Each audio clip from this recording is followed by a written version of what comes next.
Marketing main first. ನಾವೇನು ಬೆಳೀತಾ ಇದ್ದೀವಿ ಇದನ್ನು ಯಾರು ತೊಗೋತಾ ಇದ್ದಾರೆ, ಯಾರು ರೇಟಿಗೆ ತೊಗೋತಾ ಇದ್ದಾರೆ ಅವರು ರೈತಿಗೆ ಬೇಕು. ನಾವು ರೈತರು ಭಾಳಷ್ಟು ಜನ ಫೇಲ್ ಆಗೋದು ಅಲ್ಲಿ. ನಮ್ಮ ಅವ್ವ ಆಕಿ 105 ವಯಸ್ಸಾಗಿ ತೀರ್ಕೊಂಡ್ಲಕ್ಕಿ, ನಮ್ಮ ಅಪ್ಪರ ಅಜ್ಜಿ ಆಕಿ 110 ವಯಸ್ಸಾಗಿ ತೀರ್ಕೊಂಡ್ಲಕ್ಕಿ. ಕೆಮಿಕಲ್ ಫಾರ್ಮಿಂಗು ಅಥವಾ ಕೆಮಿಕಲ್ ಹಾಕೋನಿಗೆ ಸಬ್ಸಿಡಿ ಕೊಡುತ್ತೆ ಸರ್ಕಾರ, ನಿಮಗೆ ನ್ಯಾಚುರಲ್ ಫಾರ್ಮರ್ಸಿಗೆ ಕೊಡಲ್ಲ? ಇಲ್ಲ ಏನಿಲ್ಲ ನಿಮ್ಗೆ ಸಬ್ಸಿಡಿ ಇಲ್ಲ. ಅದಕ್ಕೆ ಯಾರಿಗೆ ಎದಕ್ಕೆ ಕೊಡ್ತಾರೆ ಅವ್ರು, ಏನಂತ ಕೊಡ್ತಾರೆ? ಏನು ಇಲ್ಲ. ನಿಮಗೆ ಹೇಳಿದ್ರೆ ವಿಚಿತ್ರ ಆಗುತ್ತೆ. ಇವತ್ತು ತುಂಗಭದ್ರಾ ಬೆಲ್ಟ್ ಫೇಲ್ ಆಗಿತ್ತು, ಹೆಚ್ಚು ನೀರು ಭಯಂಕರ ರಾಸಾಯನಿಕ ಗೊಬ್ಬರಗಳು ನೋಡಿ. ತುಂಗಭದ್ರಾ ಬೆಲ್ಟದ ಘಟಪ್ರಭಾ ಬೆಲ್ಟು, ಕೃಷ್ಣಾ ಬೆಲ್ಟು, ಬಲದಂಡೆ ಎಡದಂಡೆ.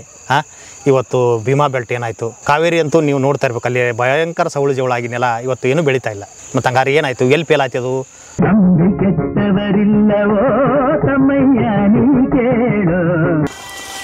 ಆಚೆ ಕಡೆ ಇತ್ತಲ್ಲ ದಾರಿ, ಅದು ಅಲ್ಲಿ ಬರ್ತಿದ್ದು. ಇದು ಕೋಳಿ ಗೊಬ್ಬರ ಸರ್.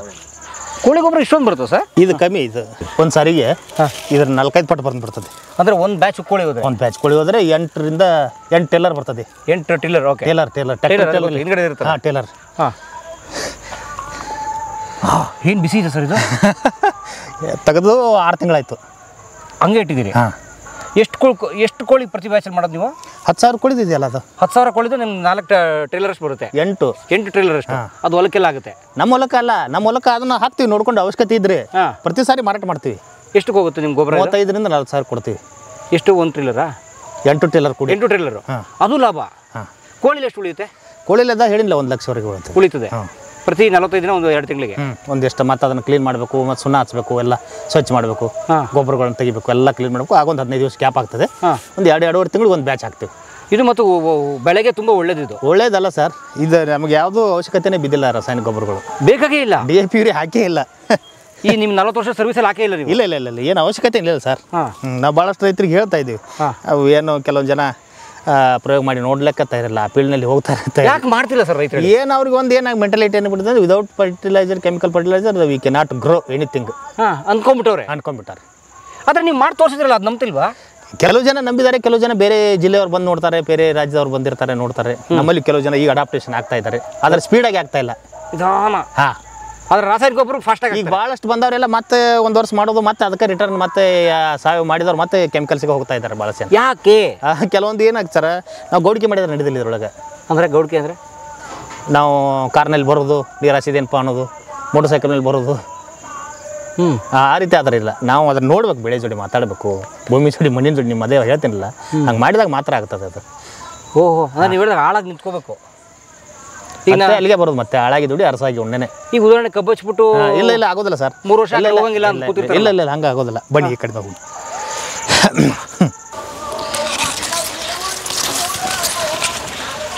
ಸರ್ ರೈತರು ಮತ್ತೆ ಕೋಳಿ ಸಾಕೋದು, ಕುರಿ ಸಾಕೋದೆಲ್ಲ ಯಾಕೆ ಸರ್ ಮಾಡ್ತಾ ಇಲ್ಲ ಸರ್? ಅದು ಅವ್ರಿಗೆ ಧನು ಬೇಡಾಗಿದೆ, ಪರಿಶ್ರಮ ಬೇಡಾಗಿದೆ. ಪರಿಶ್ರಮ ಬೇಡ. ಆರಾಮ ಹಂಗೆ ಸುಮ್ಮನೆ ಬರ್ತಿರ್ಬೇಕು, ರೊಕ್ಕ ಸುಮ್ಮನೆ ಬರಬೇಕು. ಆದ್ರೆ ಮೊದಲು ಹಿರಿಯರೆಲ್ಲ ಮಾಡೋಲ್ಲ ಸರ್, ಕೋಳಿ ಸಾಕೋರು, ಕುರಿ ಸಾಕೋರು, ಎಮ್ಮೆ ಸಾಕೋರು. ನಮಗೆಲ್ಲ ಅದೆಲ್ಲ ಮಾಡೋದು ಆಗೋದಿಲ್ಲ ರೀ, ನಮ್ಗೆ ಆಗೋದಿಲ್ಲ ಅದೆಲ್ಲ. ಅಂದ್ರೆ ಸಮಸ್ಯೆ ಇರೋದು ಅಲ್ಲೇನೇನಾ? ಸಮಸ್ಯೆನೇ ಅಲ್ಲೇ, ಮೂಲ ಸಮಸ್ಯೆ ಅದೇ. ಮೂಲ ಸಮಸ್ಯೆ ಅಲ್ಲೇ ಸರ್. ನಾವು ಸಮಗ್ರ ಕೃಷಿ ಮಾಡಿದರೆ ಇವತ್ತು ರೈತ ಲಾಸ್ ಆಗಕ್ಕೆ ಸಾಧ್ಯನೇ ಇಲ್ಲ. ಸಮಗ್ರ ಕೃಷಿ ಮಾಡಬೇಕು. ಎಷ್ಟು ಎಕರೆ ಹಾಕಿರಿ ತೊಗರಿ? 2 ಎಕರೆ ಇದೆ. ಎಷ್ಟು ಬರುತ್ತೆ ಉತ್ಪನ್ನ ತೊಗರಿ ಹಾಕಿದ್ರೆ? ಇದೊಂದು ಸರ್ ಈಗಿನ ಸದ್ಯದ ಲೆಕ್ಕಾಚಾರ ನೋಡಿದ್ರೆ ಒಂದು 2 ಲಕ್ಷ ರೂಪಾಯಿ ಬರಬೇಕು. ಈ ರೈತರು ಕೇಳೋ ಪ್ರಶ್ನೆ ರೀ, ಅವ್ರನ್ನ ಸಹಜ ಕೃಷಿ ಅಥವಾ ನ್ಯಾಚುರಲ್ ಕೃಷಿ, ಕೆಮಿಕಲ್ ಲೆಸ್ ಫಾರ್ಮಿಂಗ್ ಮಾಡ್ತಾವ್ರೆ, ನಾವು ಕೆಮಿಕಲ್ ಫಾರ್ಮಿಂಗ್ ಮಾಡ್ತಾ ಇದೀವಿ, ನಮ್ಮ ಆದಾಯ ಎಷ್ಟು ಅವ್ರದ್ದು ಎಷ್ಟು ಕೇಳ್ರಿ ಅಂತಾರೆ. ಈಗ ಟೋಟಲ್ ನಿಮ್ಮ 12 ಎಕರೆಲಿ ಏನು ಬೆಳೆದಿರಿ, ನಿಮ್ಮ ಉತ್ಪನ್ನ ಎಷ್ಟು ಹೇಳಿ ಸರ್? ಸರ್ ಅದು ಹಂಗಂದ್ರೆ ಪ್ರತಿಯೊಂದು ಬೆಳೆಗಳನ್ನು ನಾವು ಇದನ್ನು ಮಾಡಬೇಕಾಗುತ್ತೆ, ಕ್ಯಾಲ್ಕುಲೇಟ್ ಮಾಡಬೇಕಾಗ್ತದೆ. ಕಬ್ಬು ಬೆಳಿತೀವಿ, ಬಾಳೆ ಬೆಳಿತೀವಿ, ಬದನೆ ಬೆಳಿತೀವಿ, ಗೋಧಿ ಬೆಳಿತೀವಿ, ಮೆಕ್ಕೆಜೋಳ ಬೆಳಿತೀವಿ, ಮತ್ತು ತೊಗರಿ ಬೆಳೀತಾ ಇದ್ದೀವಿ. ಇವೆಲ್ಲ ಲೆಕ್ಕಾಚಾರ ಹಾಕಿದ್ರು ನಾವು ಸುಮಾರು ಆರಾಮ ಒಂದು ಎಷ್ಟಪ್ಪ, ಒಂದು 10 ಎಕರೆ ಹಿಡಿದ್ರೆ ಲೆಕ್ಕಾಚಾರ ನಾವು ಒಂದು 4 ಲಕ್ಷ 5 ಲಕ್ಷ ರೂಪಾಯಿ ಆರಾಮ ನಾವು ವರ್ಷಕ್ಕೆ. ಬೇರೆ ಮತ್ತೆ ಈ ಉತ್ತರದ್ದು ಮತ್ತೆ ಪೌಲ್ಟ್ರಿದು ಗೋಟ್ ಫಾರ್ಮ್ ಬಿಟ್ಟು ಅದನ್ನ ಹಿಡಿದಿಲ್ಲ ಮತ್ತೆ ಇದರೊಳಗೆ ಅದು ಸೇರಿಸಿ ಒಂದು 10 ಆಗುತ್ತೆ ರೀ. 10 ಆಗುತ್ತೆ. ಸೊ ನಿಮ್ಮ ವಾರ್ಷಿಕ ಆದಾಯ 10 ಅಂತ ಇಟ್ಕೊಳ್ಳಿ, 10 ಎಕರೆ. ಬೇರೆ ರೈತ ಮಾಡಿದರೆ 10 ಎಕರೆಲಿ ಸರ್ ಅವರು ಖರ್ಚನೇ ಹೆಚ್ಚೈತಲ್ಲ ಸರ್. ಮೊದಲು ಖರ್ಚು ತೆಗಿಬೇಕಲ್ಲ, ಅದನ್ನು ಖರ್ಚು ತೆಗಿಬೇಕು. ಇವತ್ತು ಪ್ರತಿ ವರ್ಷ ಅದು ಇಳುವರಿ ಕಡಿಮೆ ಕೊತ್ತ ಹೋಗ್ತೈತೆ, ಅವನಲ್ಲಿ ನನ್ನಲ್ಲಿ ಹೆಚ್ಚಾಕೋತ ಹೋಗ್ತೈತೆ. ಓಕೆ, ಇದೇ ಮೇನ್ ಕಾರಣ. ಮತ್ತು ಅವ ಆರಾಮಿಲ್ಲ ಮೆಂಟಲಿ, ನಾನು ಆರಾಮಿದ್ದೀನಿ, ಇದೇ ಮೇನ್ ಕಾರಣ. Very nice. ಮತ್ತು ನಾವು ಭೂಮಿಗೆ ಅದನ್ನು ಇಳುವರಿ ನಾವು ತಕ್ಕೋತಾ ಅದ್ರ ಸ್ಪೀಡ್ಲಿ ಹೋದ್ರೆ ನಾವು ಒಂದು ದಿವಸ ಫೇಲ್ ಹಾಕಿವಿ. ಯಾಕಂತಂದ್ರೆ ಭಾಳಷ್ಟು ರಾಸಾಯನಿಕ ಗೊಬ್ಬರಗಳು ಹಾಕಿ ಅದು ಭೂಮಿ ಫಲವತ್ತತೆ ಕಡಿಮೆ ಆಕೋತ ಹೋಗತ್ತೆ. ಅಲ್ಲೊಂದು ಸ್ವಲ್ಪ ಹತ್ತೊಂದು ಕಬ್ಬಿನ ಪ್ಲಾಟ್ ಐತೆ, ಅದೊಂದು ದೊಡ್ಡ ಪ್ಲಾಟ್ ಐತೆ. ಬನ್ನಿ ಒಂದು ದಿವಸ ಜಲ್ದಿ ಕತ್ಲಾಗುತ್ತೆ ಸರ್. ಈಗ ಇವತ್ತು ಬಾದಾಮಿ ತಾಲೂಕಿನಿಂದ ಬಂದಿದ್ರು ನಿಮ್ಮ ನೋಡಕ್ಕೆ. ನೋಡಿ ಇದನ್ನ ನೋಡ್ಲಿಕ್ಕೆ. ಏನು ರೈತರೇನಾ? ಹಾಂ, ವಿಸಿಟರ್ಸ್ ಬರ್ತಾರೆ ಇಲ್ಲಿಗೆ? ಬರ್ತಾರೆ ಸರ್, ಬೇರೆ ಜಿಲ್ಲೆಯವ್ರು ಬರ್ತಾರೆ, ಜಿಲ್ಲಾ ಬೇರೆ ರಾಜ್ಯದವ್ರು ಬರ್ತಾರೆ. ಹಾಂ. ಮುಂದೆ ಅವ್ರು ಹೇಳಿದರು, ಸರ್ ನಾವು ತೊಗರಿ ಬೆಳಿತೀವಿ, ಬಟ್ ಇಂಥ ಬೆಳೆನ ನಾವು ನೋಡಿಲ್ಲ. ಅಂದರೆ ಈ ಸೊಂಪಾಗೆ ಈ ನಿಮಗೆ ನೀವು ಕೃಷಿಕರಾದ್ರೆ ಗೊತ್ತಾಗುತ್ತೆ ಅದು ಹೆಂಗೆ. ಫುಲ್ ಸೊಂಪಾಗಿದೆ ಇದು. ಕಂಪೇರಿಟಿವ್ಲಿ ಅದು ಬೇರೆದವ್ರ ತೊಗರಿ ಬೆಳೆ ನೀವು ನೋಡಿದಾಗ ಗೊತ್ತಾಗುತ್ತೆ. ಓಹೋ, ಇದರ ತಾಕತ್ತೇನು ಹೆಂಗೈತೆ ಅನ್ನೋದು. ಓಹ್, ಸೂಪರ್. ಇದು ಸರ್, ಇದು ಒಂದು 5 ಅಡಿ ಇದೆ ಈ ಸಾಲಿಗೆ. 5 ಅಡಿ ಅಂತರ ಇದೆ. 5 ಅಡಿ ಆದ್ರೂ ಇಷ್ಟು ಬೆಳ್ಕೊಂಡಿದೆ. ಒಳಗೆ ಹೋಗ್ಲಿಕ್ಕೆ ಬರಲ್ಲ. ಯಪ್ಪ, ಇದು ನಾವು ಸುಮ್ಮ ಅಡ್ಡಾಡ್ಲಿಕ್ಕೆ ಇದನ್ನು ಕಿತ್ತು ತೆಗೆದಿದ್ವಿ ಇಲ್ಲಿದೆ. ಓಹೋ, ಒಂದು ಸಾಲು ಕಿತ್ತಿರಿ. ಹಾಂ. ಮತ್ತು ಇದ್ರೊಳಗೆ ನೀವು ಎಲ್ಲಿ ಬೇಕಾದಲ್ಲಿ ಇದು ಮಣ್ಣು ತೊಗೊಂಡು ಹೋಗ್ಬೋದು. ಹಾಂ. ಇದಕ್ಕೆ ಫರ್ಟಿಲೈಸರ್ ಹಾಕ್ಯಾರ, ನೀರು ಹಾಸ್ಯಾರ ಅಂದ್ರೆ ಇಲ್ಲಿ ಪಾಯಿಂಟ್ ಇದೆ. ಮಳೆ ಮೇಲೆ ಬಂದಿರೋದು ಇದು. ಏನ? ಮಳೆ ಮೇಲೆ. ಓ, ಮಳೆ ಇದು ಒಂದು ನೀರು ಕೊಟ್ಟಿಲ್ಲ. ಓಹೋ, ಒಂದು ನೀರು ಕೊಟ್ಟಿಲ್ಲ, ಬರೀ ಮಳೆಗೆ ಬಂದಿದೆ. ಮಳೆ ಮೇಲೆ ಬಂದಿರೋದು ಇದು. ಈಗ ಬಿಜಾಪುರ ಜಿಲ್ಲೆಯಲ್ಲಿ, ಅಲ್ಲಿ ಗುಲ್ಬರ್ಗ ಜಿಲ್ಲೆಯಲ್ಲಿ ಮಳೆ ಹೆಚ್ಚಾಗಿ ಒಟ್ಟು ತೊಗರಿನ ಅವ್ರದ್ದು ಅಟ್ಟು ಹೋಗಿಬಿಟ್ಟಿದೆ. ಹೌದು, ತೋರಿಸ್ತಾ ಇದ್ರಲ್ಲ ಇಷ್ಟು ನಮ್ಮದು ಇದು ಸೊಂಪಾಗಿ ಬಂದಿದೆ ಇಲ್ಲಿ. ಸೂಪರ್. ಓಕೆ. ಲಾಸು ಫೇಲ್ಯೂರ್ ಮಾತಿಲ್ಲ. ಇಲ್ಲ. ಭೂಮಿ ಫಲವತ್ತತೆ ಇದ್ರೆ ಅದು ಏನು ಬೇಕಾದ ಎಷ್ಟು ದಿವಸ ಮಳೆ ಆಗಲಿ ನಮಗೆ. ಓಕೆ. ಇನ್ನೂ ಮಳೆ ಆಗಲಿ ನಮಗೆ ತೊಂದರೆ ಇಲ್ಲ. ತೊಂದರೆ ಇಲ್ಲ. ಸೊ ಅಂದರೆ ಈಗ ಭೂಮಿನ ಹಾಳು ಮಾಡಿದ್ರೆ ಕಮ್ಮಿ ಮಳೆ ಬಂದರೂ ಪ್ರಾಬ್ಲಮ್ ಆಗ್ಬಿಡುತ್ತೆ. ಹೌದು ಸರ್, ಅದು ಭೂಮಿ ಅದಕ್ಕೆ ಅದು ನೀರು ಏನಂದ್ರೆ ಇದು ಇಂಗುವಂಥ ಶಕ್ತಿ ಇಲ್ಲ ಅದಕ್ಕೆ ಭೂಮಿಯಲ್ಲಿ. ಓಹೋ. ಹಾಂ, ನೀರು ಹಿಡಿದುಕೊಂಡು ಶಕ್ತಿ ಅಂತಾರಲ್ಲ, ಸ್ಪಂಜ್ ಗೊತ್ತಲ್ಲ ನಿಮಗೆ. ಒಂದು ಸ್ಪಂಜಲ್ಲಿ ನೀರು ಹಾಕಿದ್ರೆ ನೀವು ಅದು ಕಾಣಿಸಂಗಿಲ್ಲ, ಹೇಳ್ಕೊಂಡ್ಬಿಡ್ತದೆ. ಅದು ಭೂಮಿ ಗಟ್ಟಿಯಾಗಿ ಬಿಡ್ತಂದ್ರೆ ಅದರಲ್ಲಿ ಏನೈತೆ ಅಂದ್ರೆ ಅದು ಮಣ್ಣಿನ ಕಣಗಳ ರಚನೆಯಲ್ಲಿ ಬದಲಾವಣೆ ಇರ್ತದೆ. ಆರ್ಗ್ಯಾನಿಕ್ ಇದ್ರೆ, ಈ ಕೆಮಿಕಲ್ಸ್ ಇದ್ರೆ ಗಟ್ಟಿಯಾಗಿ ಬಿಡ್ತದೆ ಅದು. ಓಕೆ. ಈಗ ನಾವು ಒದ್ರೆ ನಮ್ದು ಅಟ್ಟು ಬೋದು ಹೊಡೆದು ಬಿಡ್ತದೆ. ಇದು ಹಿಂಬಡ್ಲಿ ಒದ್ದಿ ಅಂದ್ರೆ ನಾವು ನಿಮ್ಗೆ ತೋರಿಸ್ಬೇಕಾದ್ರೆ ಕೈಲಿ ಹಡ್ಡಿದ್ರು ನೆಲ ಬರ್ತದೆ ನಮ್ದು, ಸಿಕ್ಬಿಡುತ್ತೆ. ರಾಸಾಯನಿಕ ಕೃಷಿಯಲ್ಲಿ ನೀವು ಚೂಪಂದು ಇದಕ್ಕೆ ಮಾಡ್ಬೇಕು ನೀವು. ಅದರಿಂದ ಮಾಡ್ಬೇಕು ನೀವು. ಓಕೆ. ಸರ್, ಈ 40 ವರ್ಷ ನೀವು ಕೃಷಿ ಮಾಡಿದಿರಲ್ಲ, ಲಾಸ್ ಆಗೇ ಇಲ್ಲ ನಿಮಗೆ? ಕಡಿಮೆ. ಕೆಲವೊಂದು ಬೆಳೆಗಳಿಗೆ ಏನೋ ಪ್ರಕೃತಿ ವೈಪರೀತ್ಯ ಆಗಿ ಏನೋ ಆಗಿರ್ತದೆ. ಆದ್ರೂ ಭಾಳಷ್ಟು ಒಟ್ಟಾರೆ ಟೋಟಲ್ ಆರಾಮಿದ್ದೀವಿ ಅಷ್ಟೇ. ಹಾಂ, ಯಾವುದೇ ಸಾಲ ಸೂಲ ಮಾಡಿಲ್ಲ. ಹಾಂ, ಒಟ್ಟು ಆರಾಮಿದ್ದೀವಿ. ಅದ್ರ ಒಟ್ಟೆ ನಾವು ರಾಸಾಯನಿಕ ಬಳಸದೇ ಇದ್ರು ಇಳುವರಿ ತೆಗೆಯಕ್ಕೆ ಸಾಧ್ಯ ಇದೆ. ಅದೇ ನಿಮ್ಮ ಕಾನ್ಸೆಪ್ಟ್ ಅಲ್ಲ ಸರ್. ಈಗ ಸ್ಟ್ಯಾಂಡರ್ಡ್ ಕ್ರಾಪ್ ನಾವು ಹೇಳ್ತೀವಿ, ನೋಡ್ತಾ ಇದೆ. ಹಾಂ, ನಾವು ಅದೇನು ಮಂಡ್ಯ ಸುಮ್ಮನೆ ಜಾದುಗಿದು ಏನಿಲ್ಲ. ಅಥವಾ ಥಿಯರಿ ಅಲ್ಲ, ಏನಿಲ್ಲ, ಪ್ರಾಕ್ಟಿಕಲ್ಲೇ. ಟೆಕ್ಸ್ಟ್ ಬುಕ್ ಅಲ್ಲ. ಇಲ್ಲ. ಇದು ಜೂನ್ಲೇ ನಾಟಿ ಮಾಡಿದೆ sir. June first week. June ಈಗ 4 ತಿಂಗಳಾಯ್ತು. ಹಾಂ. ನೀವು ಕಬ್ಬಿನ ತಿಕ್ನೆಸ್ಸು ಇದನ್ನು ನೋಡ್ಬೇಕು ತಗದ. ಈಗ ರಾತ್ರಿ ಬಂದುಬಿಟ್ರಿ ನೀವೆಲ್ಲ, ಇಲ್ಲಿ ನೋಡಿ, ಇದು ಗೊತ್ತಾಗುತ್ತೆ ನಿಮಗೆ ಹೆಂಗಿದೆ ಅದ್ರ ತಿಕ್ನೆಸ್ಸು. ಒಬ್ಬ ಫುಲ್ ನ್ಯಾಚುರಲ್. ಏನು ಮಾತು ಹೇಳಲ್ಲ ಸರ್. ನೀವು ಮಣ್ಣು ಒಯ್ದ್ಬಿಡಿ ಅಂತ ಹೇಳಿದ್ರೆ ನಮಗೆ ಒಂದೇ ಮಾತು. ಮತ್ತೆ ಸರ್, ಈಗ ಆರ್ಗ್ಯಾನಿಕ್ ಕೃಷಿ ಅಥವಾ ಗೊಬ್ಬರ ಹಾಕದೆ ಬೆಳೆದ್ರೆ ಅದಕ್ಕೆ ಒಳ್ಳೆ ರೇಟ್, ಕೆಮಿಕಲ್ ಫಾರ್ಮಿಂಗ್ ಅಂತ ಒಳ್ಳೆ ರೇಟ್ ಸಿಗುತ್ತೆ ಅಂತಾರೆ. ಹೌದು, ಮತ್ತೆ ಈಗ ನಾವು ಮಾರ್ಕೆಟಿಂಗ್ ಮಾಡ್ತಾ ಇದೀವಲ್ಲ ಸರ್, ಭಾಳಷ್ಟು ಎಲ್ಲ ಬೆಂಗಳೂರು ಬೆಲ್ಲ ಮೆಗಾ ಸಿಟೀಸ್ಗೆ ನಮ್ಮ ಪ್ರಾಡಕ್ಟ್ಗಳು ಕಳಿಸ್ತಾ ಇದ್ವಿ. ಎಲ್ಲ ಕಳಿಸ್ತಾ ಇದ್ವಿ. ನಮ್ಮ ಗೋಧಿ, ಜವೆ ಗೋಧಿ, ಬೆಲ್ಲ, ಕಬ್ಬಿನ ಬೆಲ್ಲ ಮಾಡಿದ್ದು, ಅರಿಶಿನ, ಅದರ ಪುಡಿ ಎಲ್ಲ ಕಳಿಸ್ತಾ ಇದ್ವಿ. ಗೋಧಿ ನಿಮ್ಮ ಮಾರ್ಕೆಟಿಂಗ್ ನಮ್ಮದೇ. ನಾವು ಎಫ್ ಒ ಮಾಡ್ಕೊಂಡಿದ್ದೀವಿ. ಒಂದು 400 ರೈತರದ್ದು, 1000 ಜನ ರೈತರ ಕೋಆಪರೇಟಿವ್ ಸೊಸೈಟಿ ಮಾಡ್ಕೊಂಡಿದ್ದೀವಿ. ಇಲ್ಲೇ ನಮ್ಮೂರಿನಲ್ಲಿ ಇದೆ. ನಾನೇ ಅಧ್ಯಕ್ಷ ಇದ್ದೀನಿ. ಹೌದಾ? ಸೊ ನೀವು ತಗೊಂಡು ಈ APMCಗೆಲ್ಲ ಹಾಕೋದಂಥದ್ದೆಲ್ಲ ಇಲ್ಲ, ಅದು ಇಲ್ಲ ಅವಶ್ಯಕತೆ. ಕೆಲವೊಂದು ಪ್ರಾಡಕ್ಟ್ಗಳನ್ನ ಅವಶ್ಯಕತೆ ಬಿದ್ದಾಗ ಮಾತ್ರ ಹಾಕ್ತೀವಿ. ಉಳ್ಕೋದೆಲ್ಲ ನಾವು ಮಾರ್ಕೆಟಿಂಗ್ ಮಾಡ್ತಾ ಇದ್ದೀವಿ. ಬೇರೆ ಹೆಂಗೆ ಮಾಡ್ತೀರಿ ಮಾರ್ಕೆಟಿಂಗ್ ಸರ್? ಅವರು ನಾವು ಇಡೀ ಒಂದು 30 ವರ್ಷದಾಗ ನನಗೆ ಪರಿಚಯ ಆಗಿದೆ ಎಲ್ಲ, ಭಾಳಷ್ಟು ಮಾರ್ಕೆಟಿಂಗು. ಅವರು ಕೇಳ್ತಾರೆ ರಿಕ್ವೈರ್ಮೆಂಟ್, ನಮ್ಗೆ ಇಷ್ಟು ಟನ್ ಇದು ಬೇಕಾಗಿದೆ, ಜೈವಿಕ ಇದು ಬೇಕಾಗಿದೆ, ಎಷ್ಟು ತೊಗರಿ ಬೆಳಬೇಕಾಗಿದೆ, ಕಡ್ಲಿ ಬೆಳಬೇಕಾಗಿದೆ ಅಂತೇಳಿ ಅವ್ರು ರಿಕ್ವೈರ್ಮೆಂಟ್ ಮಾಡಿ ನಾವೆಲ್ಲ ಕ್ಲೀನ್ ಮಾಡಿ ಅವನ್ನೆಲ್ಲ ನಾವು ಪಾರ್ಸಲ್ ಹಾಕ್ಬಿಡ್ತೀವಿ. ಟ್ರಾನ್ಸ್ಪೋರ್ಟ್ನಲ್ಲಿ ಹಾಕ್ಬಿಡ್ತೀರಿ. ವಾವ್. ಯಾಕಂದ್ರೆ ರೈತ ಮಾರುಕಟ್ಟೆ ಫೇಲ್ ಆದರೆ ಅವ್ನು ಲಾಭ ಆಗಕ್ಕೆ ಸಾಧ್ಯನೇ ಇಲ್ಲ. Marketing main first. ನಾವೇನು ಬೆಳೀತಾ ಇದ್ದೀವಿ, ಇದನ್ನು ಯಾರು ತೊಗೋತಾ ಇದ್ದಾರೆ, ಯಾರು ರೇಟಿಗೆ ತೊಗೋತಾ ಇದ್ದಾರೆ ಅವರು ರೈತಿಗೆ ಬೇಕು. ನಾವು ರೈತರು ಭಾಳಷ್ಟು ಜನ ಫೇಲ್ ಆಗೋದು ಅಲ್ಲೇ. ಈಗ ದಲ್ಲಾಳಿಗಳ ಕೈಯಾಗಿ ಸಿಕ್ಕೊಂಡ್ರೆ ನಮ್ಮನ್ನು ಗೋಳು ಮಾಡಿಬಿಡ್ತಾರೆ ಅವರು ರೈತರು, ದಲ್ಲಾಳಿಗಳು. ಅದಕ್ಕೆ ನಾವು ಅದ್ರ ಬಗ್ಗೆ ಅರಿವು ಇರಬೇಕು ನಮಗಿಷ್ಟೇ. ಆದರೆ ಒಬ್ಬ ರೈತನಿಗೆ ಈಗ ನಿಮಗೇನೋ ಬುದ್ಧಿವಂತಿಕೆ ಇದೆ ಅಥವಾ ತಂಡ ಇದೆ ಮಾಡ್ತೀರಿ, ಎಲ್ಲ ರೈತರಿಗೂ ಎಜುಕೇಷನ್ ಇರಬೇಕಲ್ಲ, ಅಥವಾ ನಿಮ್ಮಂಗೆ ಬುದ್ಧಿ ಅವಶ್ಯಕತೆ ಇಲ್ಲ ಸರ್. ಎಜುಕೇಷನ್ ಬೇಕು ಇವತ್ತಿನ ಒಂದು ದಿನಮಾನಕ್ಕೆ. ಏನಂದ್ರೆ ಕೆಲವೊಂದು ಮಾಧ್ಯಮ ಸ್ಪೀಡ್ ಆಗಿಬಿಟ್ಟಿದೆ, ಅದ್ರ ಜೊತೆ ನಾವು ಓಡಬೇಕಾಗಿದೆ. ಬಟ್ ಏನು ಮಾಡೋಕ್ಕೆ ಬರಲ್ಲ, ಏನು ಅವಶ್ಯಕತೆನೇ ಇಲ್ಲ ಕೃಷಿಗೆ ಅಂತಾರೆ. ಯಾಕಂದ್ರೆ ಶಿಕ್ಷಣ ಬೇಕಂತೇನಿಲ್ಲ. ಅದ್ರ ಜೋಡಿ ಭೂಮಿ ಜೋಡಿ ಮಾತಾಡಿದರೆ, ಬೆಳೆ ಜೋಡಿ ಮಾತಾಡಿದರೆ, ಅದಕ್ಕೆ ನಾವು ಕೆಲವೊಂದು ಆರ್ಗ್ಯಾನಿಕ್ ಮ್ಯಾನ್ಯೂರ್ಗಳು ಎಷ್ಟು ಸಾಧ್ಯಕತೆ ಅಷ್ಟು ಸೇರಿಸಿದ್ರೆ ಸಾಕು ವಸ್ತುಗಳನ್ನ, ಅದು ಯಾವುದೇ ರೂಪದಲ್ಲಿ ಇರ್ಬೋದು, ಕುಡಿ ಗೊಬ್ಬರ ಇರ್ಬೋದು, ಕೋರಿ ಗೊಬ್ಬರ ಇರ್ಬೋದು, ಆಕಳದಿರ್ಬೋದು, ಎಮ್ಮೆ ಗೊಬ್ಬರ ಇರ್ಬೋದು, ಅವುಗಳನ್ನ ಸೇರಿಸಿದ್ವು. ಆದರೆ ಇವತ್ತು ಯಾವುದೇ ಬೆಳೆ ಪೀಲಾಗಕ್ಕೆ ಸಾಧ್ಯನೇ ಇಲ್ಲ. ಸೂಪರ್. ಸರ್ ಈಗ ನಿಮ್ಮ ಹತ್ರ ಇಷ್ಟು ಗೊಬ್ಬರ ಇದಾವಲ್ಲ, ಕುರಿ ಕೋಳಿ ಮತ್ತೆ ದನದೆಲ್ಲ ಹೇಗೆ ಸೇರಿಸಿ ತಂತಂದು ಹಾಕ್ತೀರಾ? ಹಾಕ್ತೀವಿ ಸರ್, ಎತ್ತಿನ ಗಾಡಿಯಲ್ಲಿ ತೊಗೊಂಡ್ಬರ್ತೀವಿ, ತೊಗೊಂಬಂದು ಇಲ್ಲಿ ಸಾಲಿ ಚೀಲಿ ಹಾಕೋತೀವಿ. ಮೊದಲು ಹಿಂಗೆ ಮಾಡಿ ಇದು ಪ್ಲಾಟ್ ಅಂತ ತಿಳ್ಕೊಳ್ಳಿ, ಇಲ್ಲಿ ಹಾಕಿದೀವಿ. ಈಗ ನಿಮ್ಗೆ ಕಾಣಿಸ್ತದೆ ಇದು ಕೋಳಿ ಗೊಬ್ಬರ ಸರ್, ಆಗಲೇ ಹಿಡಿದಿದ್ರಲ್ಲ ಅದೇ ಕೋಳಿ ಗೊಬ್ಬರನೇ ಇದು. ಇಲ್ಲಿ ತಂದು ಹಾಕೋತೀವಿ. ಆನಂತರ ಇಲ್ಲಿ ಮತ್ತೆ ಬುಟ್ಟಿಲಿ ಇಲ್ಲಿ ಒಯ್ತೀವಿ, ಒಳಗಡೆ ಹೋಗಿ ಸಾಲಿಚಿ ಹಾಕ್ಬಿಡ್ತೀವಿ. ಇನ್ನು ಇದನ್ನ ಸಾಲ ದಗದ ಮಾಡ್ತೀವಿ, ಮಣ್ಣು ಅಲ್ಲಿ ಬಿದ್ದು ಬಿಡ್ತದೆ. ಮತ್ತೆ ಟಿಲ್ಲರ್ಸ್ ಬಂದ್ಬಿಡ್ತಾವೆ, ಇದಕ್ಕಿನ್ನ ಹೆಚ್ಚಿನ ಟಿಲ್ಲರ್ಸ್ ಬಂದ್ಬಿಡ್ತಾವೆ. ಟಿಸಿಲ್ ಹೊಡೆಯುತ್ತೆ. ಟಿಸಿಲ್ ಬೇರೆ, ಟಿಲ್ಲರ್ಸ್ ಬೇರೆ. ಟಿಸಲ್ ಅಂದ್ರೆ ಇಲ್ಲಿ ಬರೋದಕ್ಕೆ ಟಿಸಲ್ ಅಂತಾರೆ, ಇಲ್ಲಿ ಮ್ಯಾಲೆ ಬರೋದಕ್ಕೆ, ಇದಕ್ಕೆ ಈ ಕಣ್ಣಿನಲ್ಲಿ ಬರೋದಕ್ಕೆ, ಇದಕ್ಕೆ ಇಲ್ಲಿ ಬರೋದಕ್ಕೆ ಟಿಸಲ್. ಟಿಲ್ಲರ್ಸ್ ಅಂದ್ರೆ ಇಲ್ಲಿಂದ ಬಂದಿದೆಯಲ್ಲ, ಬುಡದಿಂದ ಬರುತ್ತೆ, ಬುಡದಿಂದ ಬರ್ತದೆ. ಈ ಬಾಳೆ ಕಂದುಗಳು ಬೆಳಿತಾವಲ್ಲ ಸೈಡ್ ಹಂಗೆ, ಅದು ಟಿಲ್ಲರ್ಸ್. ಅದು ಮಗ್ಗಲ್ ಮರಿ ಬರ್ತೀವಿ ಅಂತ. ಸರ್ ನೋಡಿ, ನೀವು ಯಾವುದೇ ರಾಸಾಯನಿಕ ಗೊಬ್ಬರ ಬಳಸ್ತಾ ಇಲ್ಲ, ಆಮೇಲೆ ನಿಮ್ಮ ಮಾರ್ಕೆಟಿಂಗ್ ನೀವು ಮಾಡ್ಕೊಂಡಿದ್ದೀರಿ, ಆಮೇಲೆ ಆರಾಮಾಗಿದ್ದೀರಿ, ಅದ್ರ ಬಗ್ಗೆ ಫಸ್ಟ್. ಆಮೇಲೆ ಸಮಗ್ರ ಕೃಷಿ ಮಾಡಿದ್ದೀರಿ, ಅದು ಮೇನ್. ಈಗ ನಾವು ಯಾಕಂತಂದ್ರೆ ಇವತ್ತು ನನಗೆ ಕೃಷಿ ಪಂಡಿತ ಕರ್ನಾಟಕ ಸರ್ಕಾರ ಕೊಟ್ಟದ್ದು ಸಮಗ್ರ ಕೃಷಿ ಪದ್ಧತಿಯಲ್ಲೇ ಕೃಷಿ ಪಂಡಿತ ಕೊಟ್ಟದ್ದು. ನೀವು ಕೃಷಿ ಪಂಡಿತ ಪ್ರಶಸ್ತಿ ತೊಗೊಂಡಿದ್ದೀರಾ? ಅದು 15 ವರ್ಷ ಆಯ್ತು ತಗೊಂಡು. ನಾವು ಪಂಡಿತರು ನೋಡೋಕೆ 15 ವರ್ಷ ಆದ್ಮೇಲೆ ಬಂದಿದ್ದೀವಿ ನೋಡಿ. ಇಲ್ಲ ಸರ್ ನೀವು ನೀವು ಇಲ್ಲ ಸರ್, ಅದು ಮಾಹಿತಿ ಕೊರತೆ ಅಂತ ತಿಳ್ಕೊಳ್ಳಿ. ಓಹೋ, ಗ್ರೇಟ್ ಸರ್ ನೀವು.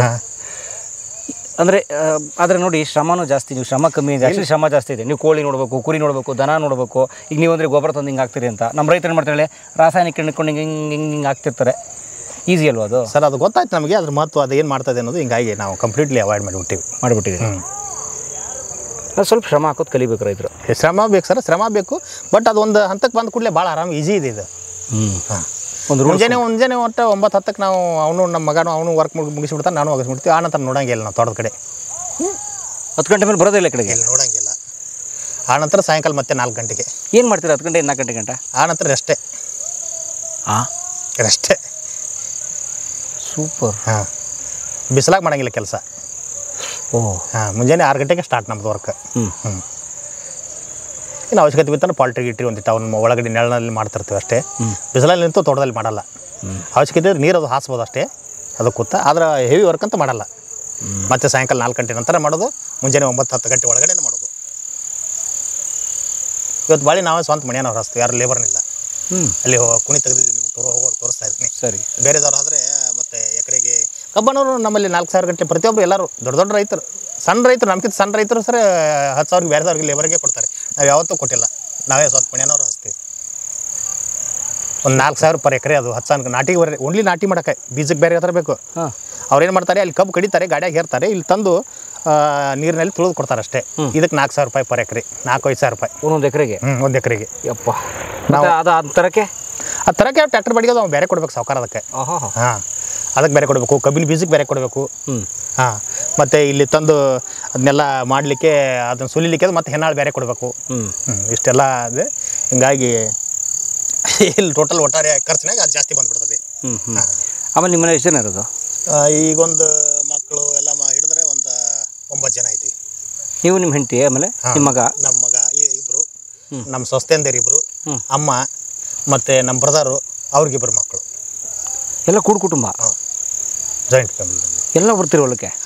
ನನಗೆ ಬರ್ಬೇಕಲ್ಲ? ಇಲ್ಲ ಅದಿಲ್ಲ, ಅಂದರೆ ಬೇಕಲ್ಲ ಸರ್. ನಮ್ಮ ಒಂದು 15 ತಲೆಮಾರಿನ ನಾವು ಕೃಷಿಕರು, ನಮ್ಮ ಕುಟುಂಬ ನಮ್ಮ 15 ತಲೆಮಾರು ಕೃಷಿನೇ ನಂಬ್ಕೊಂಡು ಬಂದಿರತಕ್ಕಂಥ ನಮ್ಮದು ಊರು, ನಮ್ಮ ಜನ, ನಮ್ಮ ಹಿರಿಯರು. ನಮ್ಮ ತಂದೆಯವರು ಈ ಊರಿನ ಚೇರ್ಮನ್ ಇದ್ದರು, ಹುಲಿಯಾಳದು ಪಂಚಾಯತಿ ಚೇರ್ಮನ್ರು 70ರ ದಶಕದಲ್ಲಿ. 70ನೇ ದಶಕದಲ್ಲಿ ನೋಡಿ ಸರ್. ಈಗ ನೀವಂದ್ರೆ ನಿಮ್ಮ ತಂದೆಯವ್ರ ಕಾಲದಲ್ಲಿ ಬಂತು ಈ ರಾಸಾಯನಿಕ ಗೊಬ್ಬರ, ನಿಮ್ಮ ತಾತವ್ರ ಕಾಲದಲ್ಲಿ ಇಲ್ವೇ ಇಲ್ಲ. ಆಗಿರಲಿಲ್ಲ, ಯಾವ ರಾಸಾಯನಿಕ ಗೊಬ್ಬರಗಳು ಇರಲಿಲ್ಲ. ಸೊ ನಿಮ್ಮ ತಾತವ್ರ ಕಾಲದಲ್ಲಿ ನೀವು ಮಾಡ್ದಂಗೆ ಮಾಡ್ತಿದ್ರು? ಹಂಗೆ ಇತ್ತಲ್ಲ ಸರ್. ಬಟ್ ಇಳುವರಿ ಅವ್ರು ತೆಗಿತಾ ಇರಲಿಲ್ಲ. ಈ ರೀತಿ ಕಮರ್ಷಿಯಲ್ ಕ್ರಾಪ್ಸ್ ಇರಲಿಲ್ಲ ಆಗ. ಓನ್ಲಿ ಬರೀ ನಮ್ಮದೇನಿತ್ತು ಬಿಳಿಜೋಳ ಬಿತ್ತಿದ್ರು ಅವರು. ನೀರಾವರಿ ಕಾನ್ಸೆಪ್ಟೇ ಬಂದಿರಲಿಲ್ಲ. ಓಕೆ. ಅಂದರೆ I think before independence. After independence 60ರ ದಶಕದಲ್ಲಿ 50ರ ದಶಕದಲ್ಲಿ ನಮ್ಮ ಅಜ್ಜ ತೀರ್ಕೊಂಡು ಕೂಡ 50ರ ದಶಕದಲ್ಲಿ ತಿರ್ಕೊಂಡಿದ್ದೀನಿ. ನಮ್ಮ 45ನೇ ಇಸ್ವಿಯಲ್ಲಿ ತಿರ್ಕೊಂಡಿದ್ದಾನೆ. 45 ಅಂದರೆ ಸ್ವಾತಂತ್ರ್ಯ ಸ್ವಲ್ಪ ಮುಗಿದ ನಂತರ. ಆಗ ಯಾವೂ ಬಂದಿರಲಿಲ್ಲ ಸರ್. ಅವರು ಒಣಬೇಸಾಯ ಜೋಳ ಬೆಳೀತಿದ್ರು, ಕಡ್ಲಿ ಬೆಳೀತಾ ಇದ್ರು, ಇವು ಬಿಳಿ ಕುಸುಬೆ, ಮುಂಗಾರಿಯಲ್ಲಿ ಕೆಲವೊಂದು ಇವು ಆಗಸಿ ಮತ್ತು ಹುಚ್ಚಾಳು ಇವನ್ನೆಲ್ಲ ಬೆಳೀತಾ ಇದ್ರು. ಇಷ್ಟೇ. ಅದೇ ಈ ಸರಿ ಕಡ್ಲೆ ಹಾಕೋದು, ಮುಂದಿನ ವರ್ಷ ಜೋಳ ಹಾಕೋದು ಯಾಕೆ ಕಾಲ್ಗಾಯಿ ಮಾಡ್ತಾ ಇದ್ರು ಅವರು. ಅಂದರೆ ಇಳುವರಿ ಆದರೆ ಏಕದಳ ದ್ವಿದಳ ಹೇಳಿ ನೆಲ ತಾಕತ್ತೆ ಅಂತ ಹೇಳಿ ಅದು ಬೆಳೆ ಚೇಂಜ್ ಮಾಡ್ತಾ ಇದ್ರು ಅವರು. ಈಗ ಏನಂತಾರೆ ಇಂಗ್ಲೀಷ್ನಲ್ಲಿ ಬ್ಲ್ಯಾಕ್ ಇವು ಕ್ರಾಪ್ ಪ್ಯಾಟರ್ನ್ ಅಂತಾರೆ ಅದಕ್ಕೆ. ಅದು ಹಿಂದಕ್ಕೆ ಏನೈತಿದ್ರು ಅವರು ಬೆಳೆ ಪರಿವರ್ತನೆ ಐತಿದ್ರು ಅದಕ್ಕೆ. ಹಂಗೆ ಮಾಡಿದ ಕೂಡಲೇ ಆಟೋಮೆಟಿಕ್ಲಿ ಅದನ್ನೆಲ್ಲ ತಾಕೋತ್ ಹೋಗ್ಯತ್ತದು. ಯಾವುದೇ ಇದು ಬೆಳೆಯೋದು ಒಂದ್ಸಲ ಅದು ಬೆಳೆಯೋದು ಹಾಗೆ ಅಲ್ಲೇ ದ್ವಿದಳ ಧಾನ್ಯ ಏಕದಳ ಧಾನ್ಯ ಹಿಂಗಿದೆ. ಅದು ಆ ಥರ ಚೇಂಜ್ ಮಾಡಿ ಬೆಳೆಯೋರು ಬೆಳೆಯೋರು. ಇದೊಂದೇ ಟೆಕ್ನಿಕ್ ಅವ್ರದ್ದು. ಆಮೇಲೆ ಏನಾಯ್ತು? ಆಮೇಲೆ ಸರ್ ಏನಾಯಿತು, ಜಗತ್ತು ಸುಧಾರಣೆ ಆಯ್ತಲ್ಲ ಆ ಕಡೆ ಈ ಕಡೆ. ಕಾನ್ಸೆಪ್ಟ್ ಏನು ಬಂತು, ಈ ಡಿಸೈಲ್ ಪಂಪ್ಗಳು ಬಂತು. ಡೀಸೆಲ್ ಪಂಪು ಬಾವಿ ತೆಗೆಯುವಂಥ ಒಂದು ತಂತ್ರಜ್ಞಾನಕ್ಕೆ ಹೋದ್ರು. Diesel pump ಅಳವಡಿಸಿದ್ರು. ಪೈಪ್ಲೈನ್ ಬಂದಿರಲಿಲ್ಲ ಇನ್ನೂ ಆಗ. ಅಲ್ಲೇ ಇಂದ ಹಂಗೆ ಕೌಲಿನೇ ಮಾಡ್ಕೊಂಡು ಬಂದ್ಬಿಡು ತೋಟಕ್ಕೆಲ್ಲ. ಕಾಲುವೆ ಮಾಡ್ಬಿಡೋದು. ಕಾಲುವೆ ಮಾಡೋದು ನಮ್ಮ ತೋಟದಲ್ಲಿ ಇತ್ತು ಸರ್. ಅದು ಹೊಲದಲ್ಲೇ ಬಾವಿ ಇರ್ತಿತ್ತು, ಡೀಸೆಲ್ ಪಂಪ್ ಹಾಕಿ ನೀರು ಹರಿಸ್ಬಿಡೋದು. ಆ ನಂತರ ಸಣ್ಣಗೆ ಏನಾಯ್ತು, ಪೈಪ್ಲೈನ್ ಬಂತು. ಪೈಪ್ಲೈನ್ ಬಂದ ಕೂಡಲೇ ಏನಾಯ್ತು, ದೊಡ್ಡ ದೊಡ್ಡ ಇವು ಕರೆಂಟ್ ಮೋಟ್ರುಗಳು ಬಂತು. KB ಬಂತು 64ರಲ್ಲಿ ನಮ್ಮಲ್ಲಿ. 1964ರಲ್ಲಿ 64 ಒಂದು ಏನೋ ಸಮಥಿಂಗ್ ಇದೆ ಅದು. ಬಂದ ನಂತರ ಸಣ್ಣಗೆ ಏನಾಯ್ತು, ಅವು ಕಾನ್ಸೆಪ್ಟು ಪೈಪ್ಲೈನ್ ಭಾಳಷ್ಟು ಮಾಡಾಕತ್ತಿರು ಜನ. ಪ್ಲಾಸ್ಟಿಕ್ PVC ಪೈಪ್ ಬಂತು. ಆನಂತರ ಏನಾಯ್ತು, ಇದು ಬಂತು, ಬೋರ್ವೆಲ್ ಬಂತು. ಅಲ್ಲಿಗೆ ನಮ್ದು ಏನು ಬೋರ್ವೆಲ್ ಬಾವಿ ಅದು ಇದ್ವಲ್ಲ, ಅವೆಲ್ಲ ಸತ್ಯಾನಾಶ ಸರ್ವನಾಶ ಆಗಿ ಹೋಗ್ಬಿಟ್ಟು ನಮ್ಮ ವ್ಯವಸ್ಥೆನೇ. ಯಾಕಂತಂದರೆ 1000 ಅಡಿ ಬೋರ್ವೆಲ್ ಹೊಡ್ಯಾಕತ್ತಿದ, ಒಂದು 100 ಅಡಿ ನಮ್ಮ ಬಾವಿಗಳಿದ್ದು. ಅಂತರ್ಜಲ ಮಟ್ಟ ಕುಸಿದು ಹೋಗಿಬಿಡ್ತು. ಭಾಳಷ್ಟು ರೈತರು ಎಲ್ಲೆಲ್ಲ ಹೋಗಿ ಪೈಪ್ಲೈನ್ ಮಾಡಾಕತ್ತಿದ. ಕಾಲುವೆ ಮೇಲೆ ಹಾಯುವಾಗ ಭಾಳ ಕಡಿಮೆ ಆಯ್ತಿತ್ತು ಕ್ಷೇತ್ರಾಗ. ಪೈಪ್ಲೈನ್ ನಾವು 10 ಕಿಲೋಮೀಟರ್ ಗಂಟೆ ಪೈಪ್ಲೈನ್ ಮಾಡಿಬಿಟ್ರೆ ಇಡೀ ದೇಶದ ಉತ್ಪನ್ನ ಹೆಚ್ಚಾಯಿತು. ಬಟ್ ಏನಾಯ್ತಂದ್ರೆ ನಮ್ಮ ಒಂದು ಏನು ಅಂತರ್ಜಲ ಮಟ್ಟ ಅದು ಕುಸಿದು ಹೋಗುತ್ತೆ. ಇವತ್ತು ಎಲ್ಲಿಯೂ 100 ಅಡಿಗೆ ನೀರು ಎಲ್ಲಿ ಸಿಗಲ್ಲ. ನೀವು ಕೋಲಾರದಾಗ ಕೇಳ್ತೀರಿ 1000-2000 ಅಡಿ. ಅದು ಫ್ಲೋರೈಡು. ಅದು ಚೆನ್ನಾಗಿ ನಾವು ಕುಡಿಯೋಕೆ ಬರಲಾರಂಥದ್ದು. ಇವತ್ತು ನಮ್ಮಲ್ಲಿ ಪರಿಸ್ಥಿತಿ ಹಂಗಾಗಿಬಿಟ್ಟಿದೆ. 1000 ಅಡಿ, 700 ಅಡಿ, 500 ಅಡಿ. ಏನೋ ಮಳೆ ಪಳಿ ಆದರೆ ಒಂದು ಸ್ವಲ್ಪ ಅಂತರ್ಜಲ ಮಟ್ಟ ಹೆಚ್ಚು ಬರ್ತದೆ. ಬಟ್ ಒಟ್ಟಾರೆಯಾಗಿ ಆ ವ್ಯವಸ್ಥೆ ಏನು ಹಿಂದಕ್ಕಿಂದು ಆರಾಮಿದ್ರು, ಅವರು ಒಳ್ಳೆ ಬೆಳೆ ತೆಗಿತಿದ್ರು, ಆರೋಗ್ಯವಂತಿದ್ರು, 100 ವರ್ಷ ಗಂಟಲೆ ಬದುಕ್ತಾಯಿದ್ರು. ಇವತ್ತು ನಾವು ರೊಕ್ಕ ಹೆಚ್ಚು ತೆಗೆದಿರ್ಬೋದು, ಬಟ್ ಆರೋಗ್ಯ ಸರಿ ಇಲ್ಲ, ಮನಸ್ಸಿಗೆ ನೆಮ್ಮದಿ ಇಲ್ಲ, ಭೂಮಿಯ ಫಲವತ್ತತೆಯನ್ನು ಕಳ್ಕೊಳತ್ತಾ ಇದ್ವಿ. ಅವ್ರು ಚಲೋ ಭೂಮಿ ನಮಗೆ ಬಿಟ್ಟು ಹೋಗ್ಯಾರ. ನಾವು ನಮ್ಮ ಮುಂದಿನ ಪೀಳಿಗೆ ಚಲೋ ಭೂಮಿ ಬಿಟ್ಟು ಹೋಗ್ಬೇಕಾರೆ ನಾವು ಯಾವ ರೀತಿ ಕೃಷಿ ಮಾಡಾಕ್ತಿದ್ವು ನಾವು ಶಿವಹಾವಲೋಕನ ಮಾಡ್ಕೋಬೇಕು. ನಾವು ಸ್ವಲ್ಪ ಹೊಟ್ಟಮಳಿ ಹಿಂದೆ ತಿರುಗಿ ನೋಡ್ಬೇಕಷ್ಟೆ. ಆದರೆ ಈ ರಾಸಾಯನಿಕ ಗೊಬ್ಬರ ಬಂದಾಗ ಈ ಸೈಡ್ ಎಫೆಕ್ಟ್ಸ್ ಎಲ್ಲ ಗೊತ್ತಿರಲಿಲ್ವಾ? ಗೊತ್ತಿರಲೇ ಇಲ್ಲ. ಯಾಕಂದರೆ ಒಬ್ಬ ಕೃಷಿ ಇಲಾಖೆ ಅಧಿಕಾರಿ ನನಗೆ ಹೇಳಿದ ಸರ್ ರಾತ್ರಿ, ಪ್ರಾಮಾಣಿಕವಾಗಿ ಅವ್ರು ರಿಟೈರ್ಡ್ ಆದ. ಅವನು ಹೇಳ್ತಾ ಇರೋದು ಸುಮಾರು 50 ವರ್ಷ ಹಿಂದೆ, ಒಂದು 30-40 ವರ್ಷ ಹಿಂದೆ ನೌಕರಿಗೆ ಬಂದಂಥವ ಕೃಷಿ ಇಲಾಖೆ. ಅವನು ಒಂದು 10 ವರ್ಷ ಹಿಂದೆ ರಿಟೈರ್ಡ್ ಆದವ. ಅವ್ರು ರಿಟೈರ್ಡ್ ಆದಾಗ ಹೇಳಿದವ ನನಗೆ, ಸರ್ ರಾತ್ರಿ ಬಂದು ರೈತರ ತೋಟದಲ್ಲಿ ಗೊಬ್ಬರ ಹೋಗೋದು ಬಂದೀವ್ರಿ ನಮ್ಮದು ಅಂದವು. ಹಗಲಿ ಹೋದ್ರೆ ರೈತರು ಬಡಿತಿದ್ರು ನಮ್ಮನ್ನ. ರಾಸಾಯನಿಕ ಗೊಬ್ಬರ ರೈತರು ಬಿಡ್ತಿರ್ಲಿಲ್ಲ. ಹೌದು ಸರ್, ಎಲ್ಲ ಅವ್ರು ಭಾಳಷ್ಟು ಪ್ರಾಮಾಣಿಕರ ರೈತರಾಗ. ನಾವು ಹಾಕಂಗಿಲ್ಲ ನಾವು ಅದನ್ನು ಹಾಕಂಗಿಲ್ಲ, ಸರ್ಕಾರಿ ಗೊಬ್ಬರ ಹಾಕಂಗಿಲ್ಲ ನಾವು ಅಂತಿದ್ರು ಅವ್ರು ರೈತರು. ಯಾಕೆ ಅವಾಗ ನಿಮ್ಮಂಗೆ ನಾಟಿ ಗೊಬ್ಬರ ಹಾಕೋರು? ಹೌದು ಸರ್, ಅದನ್ನೇ ನಂಬ್ಕೊಂಡು ಬಂದಿದ್ರು ಅವ್ರು ಅವತ್ತು. ಓಕೆ, ಇದು ಏನೋ ಮಾಡ್ತದೆ, ನಮ್ಮ ಬೆಳಿಗ್ಗೆ ನಾಶ ಮಾಡ್ತದೆ ಅಂತ ಹಂಗೆ ತಿಳಿದು ಬಿಟ್ಟಿದ್ರು ಅವರು. ಕೃಷಿ ಇಲಾಖೆ ಅವ್ರು ಏನು ಮಾಡಿದ್ರು, ಸರ್ಕಾರನೇ ಕೂತಾವತ್ತು. ಅವತ್ತು ಇಂದಿರಾ ಗಾಂಧಿ ಇರ್ಬೋದು, ಯಾವುದೋ ಪ್ರಧಾನಮಂತ್ರಿ ಇದ್ದರು ಈ ದೇಶದಲ್ಲಿ, ಅವ್ರು ಬೇರೆ ದೇಶದಿಂದ ತರಿಸ್ಕೊಂಡ್ರು. ರಾತ್ರಿ ಕೃಷಿ ಇಲಾಖೆ ಅಧಿಕಾರಿಗಳಿಗೆ ರಾತ್ರಿ ಹೋಗಿ ಒಗದು ಬಂದರು ಅವರು. ಏನು ಮಾಡಿದ್ರು, ಈಗ ನಮ್ಮ ಪ್ಲಾಟ್ ಐತೆ ತಿಳ್ಕೊಳ್ಳಿ, ಈ ಪ್ಲಾಟಿಗೆ ಒಗದು ಬಿಟ್ಟಾರ ಅವರು, ಇದಕ್ಕೆ ಒಗದಿಲ್ಲ. ಅದು ಈ ಪ್ಲಾಟ್ಗಿಂತ ಈ ಪ್ಲಾಟ್ ಅದ್ಭುತ ಬಂದುಬಿಟ್ಟಿದ್ದು ರಿಸಲ್ಟು. ಕೆಮಿಕಲ್ ಫರ್ಟಿಲೈಸರ್ ಸ್ಪಂದನೆ ಮಾಡಿಬಿಟ್ಟಿದೆ ಆ ಬೆಳೆಗಳಿಗೆ. ಸ್ಪಂದನೆ ಮಾಡಿದ ಕೂಡಲೇ ಅವ್ರು ರೈತರು ಆನಂತರ ಸಣ್ಣಂಗೆ ಹಿಂಗ್ಯಾಕೆ ಬಂತು ನೀನು ರಾತ್ರಿ ಸಾವುಕಾರ ನಿಮ್ಮಲ್ಲಿ ಬಂದು ಒಗದೋಗಿದ್ದೀವಿ, ಬೇಡಪ್ಪ ಬಡಿಬೇಡ ನಮ್ಮನ್ನ ಅಂತೇಳಿ ಇವ್ರು ಅಧಿಕಾರಿಗಳಿಗೆ ಹಾಕತ್ತಾರ ಅಂತಾರೆ. ಆನಂತರ ರೈತ ಒಮ್ಮೆಗೆ ರುಚಿ ಹತ್ತಿ ಬಿಟ್ಟು ಕೂಡಲೇ ಇಡೀ ದೇಶನೇ ರುಚಿ ಹತ್ತಿ ಬಿಟ್ಟಿತ್ತು. ಹೀಗಾಗಿ ಅಡಾಪ್ಟೇಷನ್ ಈ ದೇಶದಲ್ಲಿ ರಾಸಾಯನಿಕ ಕೃಷಿಗಳದಾಯ್ತು. ಇಡೀ ದೇಶ ಬದಲಾಗೋಯ್ತು. ಇಡೀ ರೈತರು ಕೆಮಿಕಲ್ ಫಾರ್ಮಿಂಗಿಗೆ ಹೋಗ್ಬಿಟ್ರು. ಅದು ಹೋಗಿಬಿಟ್ರೆ ಸರ್, ಆಟೋಮೆಟಿಕ್ಲಿ ಹೆಚ್ಚು ಬೆಳೀತದೆ. ನಮಗೆ ರೊಕ್ಕ ಬೇಕಾಗ್ಯಾವ, ಒಟ್ಟಾರೆ ಹಣೆ ಹೆಚ್ಚು ಹಣ ಬೇಕಾಗಿತ್ತು ನಮಗೆ. ಭಾಳಷ್ಟು ನಮ್ಮ ಅವಶ್ಯಕತೆಗಳದಾವ, ಹಿಂಗಾಗಿ ಹಣ ಬೇಕಾಗಿತ್ತು. ಹಿಂಗಾಗಿ ನಾವು ಹಣ ಮಾಡ್ತಿರ್ಲಿಲ್ವಾ? ಮಾಡ್ತಿದ್ದ. ಬಟ್ ಇವತ್ತು ನಮ್ಮ ಮನಸ್ಸುಗಳು ಭಾಳ ಏನಂತೀವಿ ನಾವು, ಭಾಳಷ್ಟು ಡೈವರ್ಟ್ ಆಗಿಬಿಟ್ಟಿದ್ದಾವೆ. ನಮ್ಗೆ ತುಂಬ ಬೇಕು ಹೌದು, ಆಕರ್ಷಣೆ. ಹೌದು. ಆ ಕಾರಣಕ್ಕಾಗಿ ಇವತ್ತು ಒಟ್ಟಾರೆ ಅದು ಯಾವುದೇ ರೂಪದ ನಾವು ಮಾಡೋಕ್ಕಾಯ್ತು, ಬಟ್ ನಮ್ಗೆ ಹಣ ಬೇಕು. ಮುಂದೆ ಭೂಮಿ ಉಳಿತೈತೆ ನಮ್ಗೆ ಗೊತ್ತಿಲ್ಲ. ನಮ್ಮ ಆರೋಗ್ಯ, ನಾವು ಏನು ತಿಂತೀವಿ, ಏನು ಬೆಳೀತಾ ಇದ್ದೀವಿ, ಅದು ನಮ್ಗೆ ಅರಿವಿಲ್ಲ. ಇವತ್ತು ನಾವು ಎಷ್ಟು ರೋಗ ರುಜಿನಗಳು ಬಂದಾವ ನೋಡ್ತೀವಿ. ಎಲ್ಲ ರೋಗಗಳು ಯಾಕೆ ಬಂದು? ಫುಡ್ ತಿನ್ನೋದು. ನಾವು ಏನು ಫುಡ್ ತಿಂತೀವಿ, ಯಾರು ಬೆಳೀತಾರೆ ಇದನ್ನು, ಅವು ಹೆಂಗೆ ಬೆಳೆಯಾಕತ್ತಾನೋ ಇದ್ರವರು ನಮಗಿಲ್ಲ. ಇವತ್ತು ಡಾಕ್ಟ್ರ 10 ಲಕ್ಷ 20 ಲಕ್ಷ ಕೇಳ್ತಾನೆ ಒಂದು ಯಾವ್ದಾರು ಆಪ್ರೇಷನು ಅಥವಾ ಇನ್ನೇನೋ ಮಾಡ್ಬೇಕಾದ್ರೆ. ಕ್ಯಾನ್ಸರು, BP, ಶುಗರು, TB, ಏನೇನೋ ಬ್ಲಡ್ ಕ್ಯಾನ್ಸರು. ಯಾಕೆ ಬಂದರು ಅವೆಲ್ಲ ವಿಚಾರ ಮಾಡಿ ನೋಡಿದರೆ ಇವತ್ತು ನಾವು ತಿನ್ನುವ ಆಹಾರದಿಂದನೇ ಅವು. ಹಂಗಾರೆ ನಾವು ಏನು ತಿನ್ನಾಕತ್ತಿದ್ದೀವಿ, ರೈತರು ಏನು ಬೆಳೆಯಾಕತ್ತಾರೋ, ಎಲ್ಲಿ ಯಾರು ಬೆಳೆಯತ್ತಾರೋ, ಏನು ಹಾಕಾಕತ್ತಾರೋ, ಇದ್ರವರು ನಮಗೆ ಬೇಕು. ಇವತ್ತು ದೊಡ್ಡ MBBS ಡಾಕ್ಟ್ರುಗಳು, ME, BE ಇಂಜಿನಿಯರ್ ಅಂತವ್ರೆ, ಅವ್ರಿಗೆ ಅವೇರ್ನೆಸ್ ಇಲ್ಲ ಇದ್ರ ಬಗ್ಗೆ. ಏನು ಮಾಡೋಕ್ಕಾಗುತ್ತೆ? ಅಥವಾ ಇದ್ರೂ ಹೇಳ್ತಾ ಇಲ್ಲ ಇದ್ದರೂ ಅವ್ರು ಗೊತ್ತಿದ್ರು ಅವ್ರು ಹೇಳ್ತಾ ಇಲ್ಲ. ಯಾಕೆ ಮತ್ತೆ ಅವ್ರಿಗೆ ಇಲ್ಲಿ ಪೇಷಂಟ್ಸ್ ಬರಬೇಕಲ್ಲ, ಅದೇ ಲಾಭ ಇರಬೇಕಂತ ಅನಿಸ್ತದೆ ನಮಗೆ. ಆದರೆ ಸರ್ಕಾರ, ನೀವು ಹೇಳ್ತಿರೋದನ್ನ ಅರ್ಥ ಮಾಡ್ಕೊಂಡಿದ್ದು, ಸರ್ಕಾರನೇ ಖುದ್ದು ಹಾಕ್ಸಿದೆ. ಖಂಡಿತ ಫಸ್ಟ್ ಸ್ಟಾರ್ಟಿಂಗ್ ಅಡಾಪ್ಟೇಷನ್ ಅವರಿಂದನೇ ಆಗಿದೆ. ಯಾಕೆ ಮಾಡ್ತೋ ಸರ್ಕಾರ ಇದನ್ನ? ಅದು ಬೇರೆ ದೇಶದ ಲಾಭಿ ಅಂತ ತಿಳಿತೋ, ಏನು ನಮ್ಮ ದೇಶದ ಜನಸಂಖ್ಯೆ ಹೆಚ್ಚಾಗತ್ತೆ, ಇನ್ನಷ್ಟು ಹೆಚ್ಚು ಬೆಳಿಬೇಕಂತ ಈ ಉದ್ದೇಶ ಇತ್ತು, ಗೊತ್ತಾಗಲಿಲ್ಲ. ಅದು ದೇಶದ ಜನಸಂಖ್ಯೆ ಸ್ವಾತಂತ್ರ್ಯ 30 ಕೋಟಿ, ಆನಂತರ ಬೆಳೆಯಾಕಾಯ್ತು.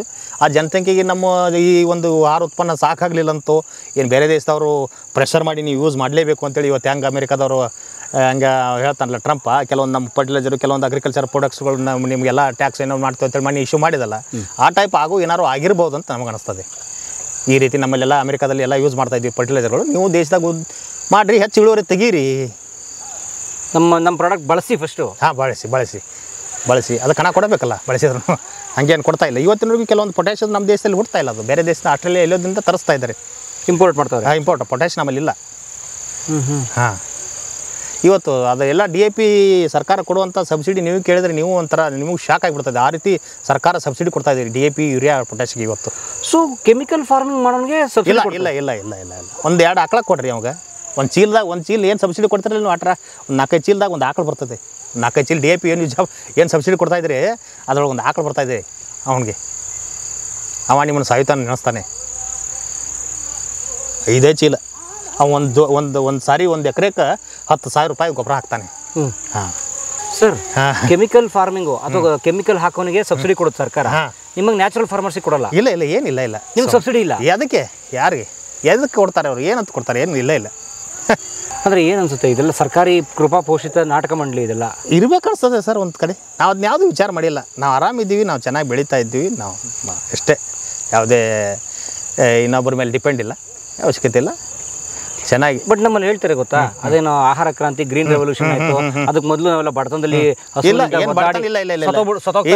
ನಮ್ಮನ್ನು ಕಾಪಾಡಕ್ಕೆ ಅಂತ ಅಂದ್ಬಿಟ್ಟು ಕೆಮಿಕಲ್ ಹಾಕಿ ಬೆಳೆಸ್ಬಿಟ್ಟು ದೇಶ ಉದ್ಧಾರ ಮಾಡ್ಬಿಟ್ರು ಅಂತಾರಲ್ಲ. ಅದೇನಿಲ್ಲ ಸರ್, ಇವತ್ತು ಮಿಲಿಯನ್ ಟನ್ ಗಂಟಲೆ ಆಹಾರ ಇವತ್ತು ಹಾಳಾಗ್ತಾ ಇದೆ ದೇಶದಲ್ಲಿ, ಮಿಲಿಯನ್ ಟನ್ ಗಂಟಲೆ. ರೈತರು ಬೆಳೆದದ್ದು ಸಾಕಷ್ಟು ಕೆಲವೊಂದು ವೇರಸುಗಳು ಇಲ್ಲದಕ್ಕೂ ಅಥವಾ ಇನ್ನೇನೋ ಒಂದು ವ್ಯವಸ್ಥೆ ಫೇಲ್ ಆದದಕ್ಕೂ, ಟ್ರಾನ್ಸ್ಪೋರ್ಟಲ್ಲಿ ಏನೋದಕ್ಕೂ, ಮತ್ತು ಇದಕ್ಕೆ ಯಾರು ಹೊರೆ ಹೊಣೆ? ಅಂದರೆ ಎಕ್ಸಸ್ ಇದೆ ನಮ್ಮಲ್ಲಿ, ಸಾಕಷ್ಟು ಎಕ್ಸಸ್ ಇದೆ ಸರ್. ಬೇಕಾದ ಇವತ್ತು ಎಲ್ಲ ಅರಬ್ ಕಂಟ್ರಿಗೆ ಗೋಧಿ ಕಳ್ಸೋರು ಯಾರು? ಪಂಜಾಬ್ನ ರೈತರು ತಿಳ್ಕೊಳ್ಳಿ. ಇವತ್ತು ಅವ್ರು ಏನಾಗ್ತಾ ಇದ್ದಾರೆ, ಅದು ಅಲ್ಲಿ ಒಂದು ದೊಡ್ಡ ಪ್ರಮಾಣ ಎಲ್ಲ ಭೂಮಿ ಕೆಡ್ತಾ ಇದ್ದಾರೆ ಅವ್ರು ರಾಸಾಯನಿಕ ಉಪಯೋಗ ಮಾಡಿದ್ದು. ಸೊ ಚಂಡೀಗಢ ಡೆಲ್ಲಿಗೆ ಕ್ಯಾನ್ಸರ್ ಎಕ್ಸ್ಪ್ರೆಸ್ ರೈಲಿ ಕೇಳಿದಿಲ್ಲ, ಬಟ್ಟಿಂಡದಿಂದ ಹೋಗ್ತಾ ಇದೆಯಲ್ಲ ಮತ್ತೆ ಡೈಲಿ ಏನು ಮಾಡ್ತಾ ಇದ್ದಾರೆ? ಕ್ಯಾನ್ಸರ್ ರೈಲಿ ಹೋಗ್ತಾ ಇದೆ. ಹೌದು, ಏನಾಯ್ತು ಸರ್? ಹಂಗಂದ್ರೆ ನಾವು ಹಸಿರು ಕ್ರಾಂತಿ ಮಾಡೋಕೆ ಹೋಗಿ ಏನಾದೀವಿ ವಿಚಾರ ಮಾಡ್ಬೇಕು ಇದನ್ನು. ಅಂದರೆ ಇದೆಲ್ಲ ಹಸಿರು ಕ್ರಾಂತಿ ಸೈಡ್ ಎಫೆಕ್ಟಾ ಅಥವಾ ಬೇರೆ ಏನಾ ಸರ್? ಅದೇ ಮತ್ತೇನಿಲ್ಲ, ನಾವು ಹೆಚ್ಚಿನ ಹಸಿರು ಕ್ರಾಂತಿ ಅಂದರೆ ಏನಾಯಿತು ಸರ್? ನಾವು ಹೆಚ್ಚಿನ ಉತ್ಪನ್ನ ತೆಗಿಬೇಕಾದ್ರೆ ನಾವು ಈ ಜೆನೆಟಿಕಲಿ ಮಾಡಿಫೈಡ್ ಸೀಡ್ಸನ್ನು ಯೂಸ್ ಮಾಡಬೇಕು. ಗೋವಿನ ಜೋಳ ಆಗಿರಲಿ, ಇವತ್ತು ಮತ್ತೆ ಕ್ರಾಸ್ ಮಾಡಿದಂಥ ಗೋಧಿ ಬೀಜಗಳಾಗಿರ್ಬೋದು, ಇವಕ್ಕೆ ರಾಸಾಯನಿಕ ಗೊಬ್ಬರ ಹಾಕಿದರೆ ಸ್ಪಂದನೆ ಜಲ್ದಿ ಮಾಡ್ತಾವೆ, ನಮ್ಗೆ ಹೆಚ್ಚು ಇಳುವರಿ ಬರ್ತದೆ. ಒಟ್ಟಾರೆಯಾಗಿ ನಾವು ಹೆಚ್ಚು ಉತ್ಪನ್ನ ತೆಗಿಬೇಕು. ಈ ಒಂದು ಲಾಭಿಗಾಗಿ ನಾವು ಹೆಚ್ಚು ಅನ್ಕೋತಾನೆ ಹೊಂಟೀವಿ. ಬಟ್ ಭೂಮಿ ಕಡೆ ನಮ್ಮ ಲಕ್ಷ್ಯ ಇಲ್ಲ. ಇವತ್ತು ಅದನ್ನು ತಿಂದಂಥ ಆರೋಗ್ಯ ಮುಂದೆ ರಿವರ್ಸ್ ಏನು ಕೊಡ್ತದೆ ಅದ್ರ ಬಗ್ಗೆ ಯಾರೂ ಇಲ್ಲ. ಇದನ್ನು ನಾವು ವಿಚಾರ ಮಾಡಬೇಕು ಅಷ್ಟೇ. ಅಂದರೆ ಈಗ ಭೂಮಿಗೆ ಅಥವಾ ಒಂದು ಬೆಳೆಗೆ ಯಾವುದೋ ಬೆಳೆಗೆ ಕೆಮಿಕಲ್ ಗೊಬ್ಬರ, ರಾಸಾಯನಿಕ ಗೊಬ್ಬರ ಹಾಕಿದರೆ ಅದು ತಿನ್ನೋ ಆಹಾರಕ್ಕೆ ಬಂದ್ಬಿಡುತ್ತೆ. ಖಂಡಿತ ಸರ್, ಖಂಡಿತ. ಈಗ ನೀವು ಇಲ್ಲಿ ನಿಮ್ಗೊಂದು ಜ್ವಲಂತ ಉದಾಹರಣೆ, ಈಗ ಬಾಳೆ ಬೆಳೀತಾ ಇದ್ದು ನಾವು ರಾಸಾಯನಿಕ ಕೃಷಿ ಹಾಕಿ ಅದಕ್ಕೆ ಯೂರಿಯಾ DAP ಹಾಕಿ ಮ್ಯಾಲೆ ಸ್ಪ್ರೇ ಮಾಡಿ ಬೆಳೀರಿ, ಆ ಬಾಳೆಕಾಯಿ ತಿಂದು ಅದನ್ನು ರುಚಿ ನೋಡ್ರಿ. ಇವತ್ತು ಬರೀ ಸಗಣಿ ಗೊಬ್ಬರ ಅಥವಾ ತಿಪ್ಪಿ ಗೊಬ್ಬರ ಅಥವಾ ಕುರಿ ಕೋಳಿ ಗೊಬ್ಬರ ಹಾಕಿ ಬೆಳೆದಂಥ ಬಾಳೆಕಾಯಿ ರುಚಿ ತಿಂದು ನೋಡಿ, ಅಲ್ಲೇ ಏನು ಮಾಡ್ತಾಯಿದೆ ಅನ್ನೋದು ನಿಮಗೆ ಅರಿವು ಆಗ್ತದೆ. ಬರೀ ಅದು ಬಾಳೆಕಾಯಿ ಹೇಳಿನಿ. ಈಗ ಬೆಲ್ಲ ತಿಂದು ನೋಡಿ, ಕೆಮಿಕಲ್ಸ್ ಹಾಕಿದರೆ ಬಾಯಾಗಿಟ್ಟು ನೋಡಿ, ನಾಲಿಗೆ ಉರಿತದೆ, ಚೊರ ಮಾಡ್ತದೆ ನಾಲಿಗೆ. ಕೆಮಿಕಲ್ಸ್ ಹಾಕಿ ಬೆಳೆದತ್ತ ಬೆಲ್ಲ ತಿಂದರೆ ಮುಂದೆ ಏನು ಮಾಡ್ಬೋದು ರಿಸಲ್ಟ್ ಒಳಗಡೆ ಹೇಳಿ ನೀವು ನೋಡಿ ನಂತರ. ಅಂದರೆ ಇವತ್ತಿನ ಈ ಅನಾರೋಗ್ಯ ಸಮಸ್ಯೆಗೆ ಕೃಷಿಯ ಪದ್ಧತಿನೇ ಕಾರಣನಾ ಸರ್? ನಾವು ಬಳಸುವಂಥ ಈ ಏನು ರಾಸಾಯನಿಕಗಳೇ ಕಾರಣ, ಮತ್ತೇನಿಲ್ಲ. ಇವತ್ತು ಯಾರು ಪ್ರಾಮಾಣಿಕ ಒಬ್ಬ ಡಾಕ್ಟರ್ನ ಕೇಳಿ ನೀವು, ಎದಕ್ಕಪ್ಪ ಯಾಕೆ ಹಿಂಗಾಗಿ ಆಗ್ತೈತೆ ಅಂತೇಳಿ, ಅವ್ನು ಏನು ತೊಗೊಂಡಾರಿ, ಏನು ತಿಂದಾರಿ ಅಂತ ಬರ್ತಾನೆ. ಏನು ತಿಂದಾರೆ ಅಂದರೆ ಎಲ್ಲಿ, ಏನು ತಿಂದಾರೆ ಅಂದರೆ ಏನು? ರೈತ ಬೆಳೆದದ್ದನ್ನು ತಿಂದಿರ್ಬೇಕಲ್ಲ ಅವ್ನು. ಹಂಗಾರೆ ರೈತ ಏನು ಬೆಳೆದಾನ? ಮತ್ತು ಮೂಲ ಬುಡ ಅಲ್ಲಿಗೆ ಬರೋ ಸರ್, ಮತ್ತೆ ರಿವರ್ಸ್ ಅಲ್ಲಿಗೆ ಬರ್ಬೇಕಾಗ್ತದೆ. ಸೊ ಸಮಸ್ಯೆ ಇರೋದು ಬುಡದಲ್ಲಿ, ಅಲ್ಲೇ ಬುಡಕ್ಕೆ ಏನು ಬೀಳ್ತಾ ಇದೆ ಅದು ಬಾಯಿಗೆ ಹೋಗ್ತಾ ಇದೆ. ಇವತ್ತು ನಮ್ಮ ಅಮ್ಮರಿಗೆ 85 ವಯಸ್ಸು ಅವ್ರಿಗೆ. ನಿಮ್ಮ ತಾಯಿಗೆ? ಹಾಂ, ಇವತ್ತಿನವರೆಗೂ ನಾವು ಹೇಳೋಕ್ಕಿಂತ ಮುಂಚೆ ಎದ್ದು ದನಗಳೆಲ್ಲ ಕಸ ಕೊಂಡಿ ಮಾಡಿ ಬೇಡವಾ ಬಿಡೋ ವಯಸ್ಸಾಗಿದೆ ಅಂದ್ರೆ ಕೇಳ್ತಾ ಇಲ್ಲ. ಆಕೆ ಕೆಲಸ ಮಾಡ್ತಾವ್ರೆ ಡೈಲಿ ಸರ್, ನಾವು ಮಾಡೋಕ್ಕಿಂತ ಹೆಚ್ಚಿಗೆ ಮಾಡ್ತಾಳೆ. ಕೈಕಾಲು ಗಟ್ಟಿವೆ ಸರ್, ಏನು ಹೇಳ್ತಾ ಇದ್ದೀನಿ ನಿಮಗೆ? ಕಸ ಬೆಳಿತಾವ್ರೆ. ಹಾಂ, ಬೇಡ ವಯಸ್ಸಾಗಿದೆ ನೀವು ಬಿಡೋ ಅಂದ್ರೆ ಕೇಳೋದಲ್ಲ. ಮೇವು ಮಾಡ್ತಾಳೆ ಎಲ್ಲ ದನಗಳಿಗೆ. ನಮ್ಮ ಅವ್ವ ಆಕಿ 105 ವಯಸ್ಸಾಗಿ ತೀರ್ಕೊಂಡ್ಲಕ್ಕಿ. ನಮ್ಮ ಅಪ್ಪರ ಅಜ್ಜಿ ಆಕಿ 110 ವಯಸ್ಸಾಗಿ ತೀರ್ಕೊಂಡ್ಲಕ್ಕಿ. ನಮ್ಮ ಅಪ್ಪರ ಅವ್ವ, ನಮ್ಮ ಅಜ್ಜಿ. ಶ್ರೀಲಂಕಾ ಸ್ವಲ್ಪ ಏನೋ ಸಮಸ್ಯೆ ಆಯಿತು, ಅಲ್ಲಿ ರಾಜಕೀಯ ತಲ್ಲಣ ಒದ್ದಾಟ ಏನೋ ಆಯಿತು, ಜನಾಂಗೀಯ ಸಮಸ್ಯೆ ಆಯಿತು. ಅವ್ರು ಜನ ಏನಂದ್ರು, ಅವ್ರು ಅಷ್ಟೂ ಜೈವಿಕ ಕೃಷಿ ಅಥವಾ ಆರ್ಗ್ಯಾನಿಕ್ ಫಾರ್ಮಿಂಗ್ ಮಾಡೋಕ್ಕೆ ಹೋದ್ರು, ಅದಕ್ಕೆ ಹೆಂಗೆ ಸಮಸ್ಯೆ ಆಯಿತು, ನಾವು ನಮ್ಮ ದೇಶನ ಜೈವಿಕ ಕೃಷಿಗೆ ಬಂದರೆ ಪ್ರಾಬ್ಲಮ್ ಆಗುತ್ತೆ ಅಂತಾರೆ. ಅದಕ್ಕೇನು ಹೇಳ್ತೀರಿ ಸರ್? ಅದು ಅಲ್ಲಿ ಲಾಭಿನೇ ಇದೆ, ಅದು ಖಂಡಿತ ಸುಳ್ಳದು. ಯಾಕಂತಂದರೆ ನಾನು ಹೇಳ್ತೀನಿ, ನಮ್ಮ ರೈತರಲ್ಲಿ ಒಂದು 10 ಎಕರೆ ಇದ್ದಾವ ಅಥವಾ 5 ಎಕರೆ ಇದ್ದಾವ, ಒಂದು ಅರ್ಧ ಎಕರೆಗೆ ನೀ ಅಡಾಪ್ಟೇಷನ್ ಮಾಡ್ಕೊಳಪ್ಪ. ಮೊದಲು ನೀ ಯಾವ ಬೆಳಿ ಅದಕ್ಕೆ ವಿದೌಟ್ ಕೆಮಿಕಲ್ ಫರ್ಟಿಲೈಸರ್ಸ್ ನೀ ಬೆಳೆದು ಗ್ರಿಪ್ ತೊಗೋ ಅದ್ರೊಳಗೆ. ಕಲ್ತ್ಕೋ ಏನು ಮಾಡಿದ್ರೆ ಹೆಂಗೆ ಮಾಡ್ಕತ್ತೆ, ಹೆಂಗೆ ಸ್ಪಂದನೆ ಯಾವಾಗ ಆಕತ್ತೆ, ಹೆಂಗೆ ಮಾಡ್ತದೆ, ಏನು ಮಾಡ್ತದೆ ಅಂತ ಗೊತ್ತಾಗ್ತದೆ ನಿನಗೆ. ಕಂಪ್ಯಾರಿಟಿವ್ಲಿ ನೀ ಕೆಮಿಕಲ್ಸ್ ಹಾಕಿ ಬೆಳೆದಂಥದ್ದು ಒಂದು ಪ್ಲಾಟ್ ನಿನ್ನಲ್ಲಿ ಇರ್ತದೆ, ಇಳುವರಿ ಕಂಪ್ಯಾರಿಸನ್ ಮಾಡೋ. ಅದ್ರದ್ದು ಎಷ್ಟು ಖರ್ಚು ಮಾಡಿದ್ಯಾ, ಇದಕ್ಕೆ ಎಷ್ಟು ಖರ್ಚು ಮಾಡಿದ್ಯಾ, ಅದ್ರದ್ದು ಈಲ್ಡ್ ಏನು ಬಂತು, ಇದ್ರದ್ದು ಈಲ್ಡ್ ಏನು ಬಂತು, ಆ ಮಣ್ಣಿನ ಫಲವತ್ತತೆ ಏನಾಗೈತಿ, ಈ ಮಣ್ಣಿನ ಫಲವತ್ತತೆ ಏನೈತಿ ಲ್ಯಾಬ್ನಲ್ಲಿ ನಂತರ ಚೆಕ್ ಮಾಡಿಸು. ಮತ್ತು ನೆಕ್ಸ್ಟ್ ಇಯರ್ ಬೆಳಿ, ಮತ್ತೆ ಯಾವ ಬೆಳಿ ಆಗ ಮಾಡಿದಾಗ ನೋಡಿದಾಗ ಮಾತ್ರ, ಈಗ ನಮ್ಮ ಕಂಪ್ಯಾರಿಸನ್ ಮಾಡಿ ನೋಡಿದಾಗ ಮಾತ್ರ ಗೊತ್ತಾಗೋದು ಇದು ಏನಾಗ್ತದೆ. ಸೊ ಅದು ನಿಮಗೆ ಫಲ ಕೊಡ್ತು ಅಂದರೆ ಹಾಗೆ 1 ಎಕರೆ 2 ಎಕರೆ ಮಾಡ್ಕೊ, 2 ಎಕರೆ 10 ಎಕರೆ ಮಾಡ್ಕೊ. ಸರ್ ನಿನಗೆ ಗ್ರಿಪ್ ಸಿಗ್ತದೆ, ನೀವು ಬೇಕಾದಷ್ಟು ಮಾಡ್ಕೊರಿ ಅಷ್ಟೇ. ಗಾಡಿ ನಿಧಾನ ಓಡಿಸು, ಫಾಸ್ಟ್ ಬಂತು. ನೀವು ಒಮ್ಮೆ ಶ್ರೀಲಂಕಾ ಅಲ್ಲಿ ಬಾದಾತು, ಇಲ್ಲಿ ಈ ದೇಶ ಬಾದಾತು, ಏನು ಯಾಕೆ ಮಾಡಿ ನಮ್ಗೆ ಅವಶ್ಯಕತೆ. ಒಟ್ಟು ಇಡೀ ದೇಶ ಹೆದರ್ಸ್ತಿರೋದು ಯಾವಾಗಲೂ. ಹೌದು ರೀ, ಹಂಗೆ ಮಾಡಿದ್ರೆ ಅದಕ್ಕೆ ಹಿಂದೆ ಕೆಮಿಕಲ್ ಫರ್ಟಿಲೈಸರ್ದವ್ರು ಅದಕ್ಕೆ ಲಾಭಿ ಅಂತ ಹೇಳಿ ತಿಳ್ಕೊಳ್ದು ನಾವು ಅಷ್ಟೇ. ಈ ಕೊರೋನಾಕ್ಕೆ ಹೆಂಗೆ ಯಾರು ಟ್ಯಾಬ್ಲೆಟ್ಸ್ನವ್ರು ಮಾಡಿದ್ರು ಅಂತೇಳಿ, ಇಡೀ ಮೆಡಿಕಲ್ ಮಾಫಿಯಾ ಮಾಡಿತ್ತು ಅಂತೇಳಿ ಹೆಂಗೆ ಹೇಳ್ತಾರೆ ಇವತ್ತು, ಇದಕ್ಕೂ ಹಂಗೆ ಈ ಕೆಮಿಕಲ್ ಫರ್ಟಿಲೈಸರ್ ಇರ್ಬೋದು ಅಂತ ಅನಿಸ್ತದೆ ನಮಗೆ. ಈಗ ನೀವು ಹೇಳ್ತಾರೋ ವಿಚಾರ ರೈತರಿಗೆ ಗೊತ್ತಾಗ್ತಿಲ್ವಾ ಸರ್? ಗೊತ್ತಾಗ್ತಾ ಇದೆ, ಎಲ್ಲನೂ ತಿಳಿತಾ ಇದೆ, ಆದರೂ ಆ ಒಂದು ವಿಷವರ್ತುಲದಿಂದ ಹೊರಗೆ ಬರ್ತಾ ಇಲ್ಲ. ಯಾಕೆ ಅಂದರೆ ನಾವು ಒಂದು ಸ್ವಲ್ಪ ಸಾಲ ಮಾಡಿದ್ದೀವಿ, ಒಟ್ಟು ಶುದ್ಧ ಆಗಬೇಕು, ಶುದ್ಧ ಆಸು ಅಂದ್ರೆ ಮಾಡ್ತೀವಿ ನಾವು. ಮತ್ತು ಅದಕ್ಕೆ ಸಾಲ ಮತ್ತು ಇದಟ್ಟು ಬಿಟ್ಟು ಅಂದ್ರೆ ಏನಟ್ಟು ಬೆಳೆ ಕಡಿಮೆ ಆತ, ಇಳುವರಿ ಕಡಿಮೆ ಆತಂದ್ರೆ ಅದ್ರ ಜೋಡಿ ಇದು ಹಾದಿಗಿತ್ತು ಎಲ್ಲ ಕೂಡಿ, ಅದಕ್ಕಾಗಿ ನಾವು ಬೇಡ, ಅದಕ್ಕೆ ನಾವು ಇದೇನು ಮಾಡ್ತೀವಿ, ಇವ್ನು ನೋಟು ಹಾಕೋತೇವ್ರು ನಾವು. ಸೊ ರಿಸ್ಕ್ ಬೇಡ ಅಂತ ಬಿಟ್ಬಿಡವ್ರೆ, ನಮ್ಮ ಮನೆ ಬರ ಆದಂಗೆ ಆಗಲಿ ಅಂತ. ಮತ್ತು ಅದು ಹಂಗೆ ಹೆಚ್ಚು ಹಾಕೋತಾನೆ ಹೋಗುತ್ತೆ ಸರ್. ಮತ್ತು ಬರೀ ಕೆಮಿಕಲ್ ಫಾರ್ಮಿಂಗ್ಗೆ ಮುಂದುವರ್ಸೋರು, ಹಾಗಾದ್ರೆ ಮುಂದಿನ ಭವಿಷ್ಯ ಏನು ಸರ್? ಭೂಮಿ ಹಾಳಾಗತ್ತೀವಿ ಅಷ್ಟರಲ್ಲಿ. ನೀವು ಬರೀ ರಾಜಿ ತೊಗೋತಾ ಇಲ್ಲ ಇವತ್ತು. ನಿಮಗೆ ಹೇಳಿದರೆ ವಿಚಿತ್ರ ಆಗುತ್ತೆ. ಇವತ್ತು ತುಂಗಭದ್ರಾ ಬೆಲ್ಟ್ ಫೇಲ್ ಆಗಿತ್ತು, ಹೆಚ್ಚು ನೀರು ಭಯಂಕರ ರಾಸಾಯನಿಕ ಗೊಬ್ಬರಗಳು ಉಳ್ಕೊಂಡು. ತುಂಗಭದ್ರಾ ಬೆಲ್ಟದ ಘಟಪ್ರಭಾ ಬೆಲ್ಟು, ಕೃಷ್ಣಾ ಬೆಲ್ಟು, ಬಲದಂಡೆ ಎಡದಂಡೆ. ಇವತ್ತು ಭೀಮಾ ಬೆಲ್ಟ್ ಏನಾಯಿತು, ಕಾವೇರಿ ಅಂತೂ ನೀವು ನೋಡ್ತಾ ಇರ್ಬೇಕು, ಅಲ್ಲಿ ಭಯಂಕರ ಸವಳು ಜವಳಾಗಿ ನೆಲ ಇವತ್ತು ಏನೂ ಬೆಳೀತಾ ಇಲ್ಲ. ಮತ್ತು ಹಂಗಾರೆ ಏನಾಯಿತು, ಎಲ್ಲಿ ಫೇಲ್ ಆಯ್ತು ಅದು? ನಾವು ನೀರು ಹೆಚ್ಚು ಹಾಸಿದ್ದಕ್ಕೂ, ರಾಸಾಯನಿಕಗಳು ಹೆಚ್ಚು ಉಪಯೋಗ ಮಾಡಿದ್ದಕ್ಕೂ. ಇದ್ರ ಬಗ್ಗೆ ಚಿಂತನೆ ಮಾಡಬೇಕಾಗತ್ತೆ ನಾವು. ಯಾರು ಕೃಷಿ ವಿಶ್ವವಿದ್ಯಾಲಯ ವಿಜ್ಞಾನಿಗಳು ಮಾಡಬೇಕು. ಯಾರು ಮಾಡಬೇಕು? ಒಬ್ಬ ಸಾಮಾನ್ಯ ರೈತ ಗೊತ್ತಾಗಲ್ಲ ಅದು. ಯೂನಿವರ್ಸಿಟಿಗಳು ಇರೋದು ಯಾಕೆ ಕೆಲಸಕ್ಕೆ? ಹಂಗಾರೆ ನೀರು ಹೆಚ್ಚು ಹಾಸಿದಕ್ಕಾತು, ಅಥವಾ ನಾವು ನೀರು ಹೆಚ್ಚು ಹಾಸ್ಬೇಕು ಅನ್ನೋದು ನಮಗೆ ಅರಿವು ಇಲ್ಲೋ ರೈತರಿಗೆ. ಏನು ಸಾಕಷ್ಟು ನೀರು ಹಾಸಿರೋ, ಏನು ರಾಸಾಯನಿಕ ಗೊಬ್ಬರಗಳನ್ನ ಭಾಳಷ್ಟು ಉಪಯೋಗ ಮಾಡಿದರು. ಯಾವ ಕಾರಣಕ್ಕಾಗಿ ನಮ್ಮ ಇಡೀ ಲಕ್ಷಾಂತರ ಎಕರೆ, ಸಾವಿರಾರು ಎಕರೆ ನಮ್ಮ ತಾಲೂಕಿನಲ್ಲಿ ಆಗಿದೆ ಸರ್, ಸಾವಿರಾರು ಎಕರೆ. ಇವತ್ತು ನೀವು ಅಲ್ಲೇನೋ ನೋಡಿ ಕೆಲವೊಂದು ಊರುಗಳು ಅದಾವೆ ನೀವು ನೋಡ್ರಿ ಅಂದ್ರೆ, ಇವತ್ತು ಅಲ್ಲಿ ಏನೇನು ಬೆಳೀತಿಲ್ಲ, ಬರೀ ಹೈಬ್ರಿಡ್ ಜಾಲಿ ಕಂಟು ಅಂದ್ಬಿಟ್ಟು. ಹೈಬ್ರಿಡ್ ಜಾಲಿ ನದಿಯೆಲ್ಲ ಜೋಡಣೆ ಮಾಡ್ಬೇಕಂತ. ನದಿ ಜೋಡಣೆನಾ ಸರ್? ಅದೇನು ಆಗ್ಲಿಕ್ಕಲ್ಲ. ಅದಾದ್ರೂ ಅಂತೂ ಭಾಳಷ್ಟು ನೀರು ಸರ್. ಮೊದಲು ಅವೇರ್ನೆಸ್ ನದಿ ಜೋಡಣೆ ಆಗಲಿ, ಅದೊಂದು ದೊಡ್ಡ ಚಲೋ ಒಳ್ಳೆಯ ವಿಚಾರ. ಬಟ್ ನೀರು ನಮ್ಮ ರೈತನಿಗೆ ಎಷ್ಟು ಬೇಕು ಹಾಸಬೇಕು ಅನ್ನೋದು ಜ್ಞಾನ ಬೇಕಿಟ್ಟ. ಗೊತ್ತಿಲ್ಲ ಅವ್ರಿಗೆ. ಹೇಳ್ತೇವೆ ನಾವು ಶತಮಾನದಿಂದ, ತಾತನ ಕಾಲದಿಂದ ಮಾಡ್ತಾ ಇದ್ದೀವಿ, ನಿಮಗೆ ಗೊತ್ತು ಅಂತಾರೆ. ಮಾಡ್ತಾರೆ, ನಾವಿಲ್ಲ ಅಂದಿಲ್ಲ, ಯಾರಿಗೆ ಮಾಡ್ತಾ ಇದ್ದಾರೆ. ಬಟ್ ಅದೇ ಮೇನ್ ಫೇಲ್ ಆಗ್ತಾ ಇರ್ತದೆ. ಜಾಸ್ತಿ ಆಗ್ತಾರೆ ಜಾಸ್ತಿ ಸರ್, ಜಾಸ್ತಿ ಆದ್ರೆ ಸಾಯಿಲ್ ಫರ್ಟಿಲಿಟಿನ ಲಾಸ್ ಆಗುತ್ತೆ. ನೀರು ಜಾಸ್ತಿ ಆಗಿಬಿಟ್ರೆ, ಈಗ ನಿಮ್ಗೆ ಹೇಳಿದ್ನ ತೊಗರಿ ಅದು ಫೇಲ್ ಆಗ್ಯಾವು. ಈ ಬಿಜಾಪುರ ಜಿಲ್ಲೆ, ಗುಲ್ಬರ್ಗ ಜಿಲ್ಲೆ ಫೇಲ್ ಆಗ್ಯಾವ ಅಂತೀವಿ ನಾವು. ಯಾಕಂತಂದರೆ ಆ ಮಣ್ಣಿಗೆ ತಾಕತ್ತಿಲ್ಲ ಸರ್ ಹಿಡ್ಕೊಳ್ಳೋವಂಥದ್ದು. ಮಳೆ ಬಂದು ಹೆಚ್ಚಿಗೆ ಬಂದು ಹಿಡ್ಕೊಳ್ಳೋ ಇಲ್ಲ. ಹಿಂಗಾಗಿ ಆ ಬೆಳೆನ ಕೆಟ್ಟು ಹೋಗಿಬಿಟ್ಟಿದೆ.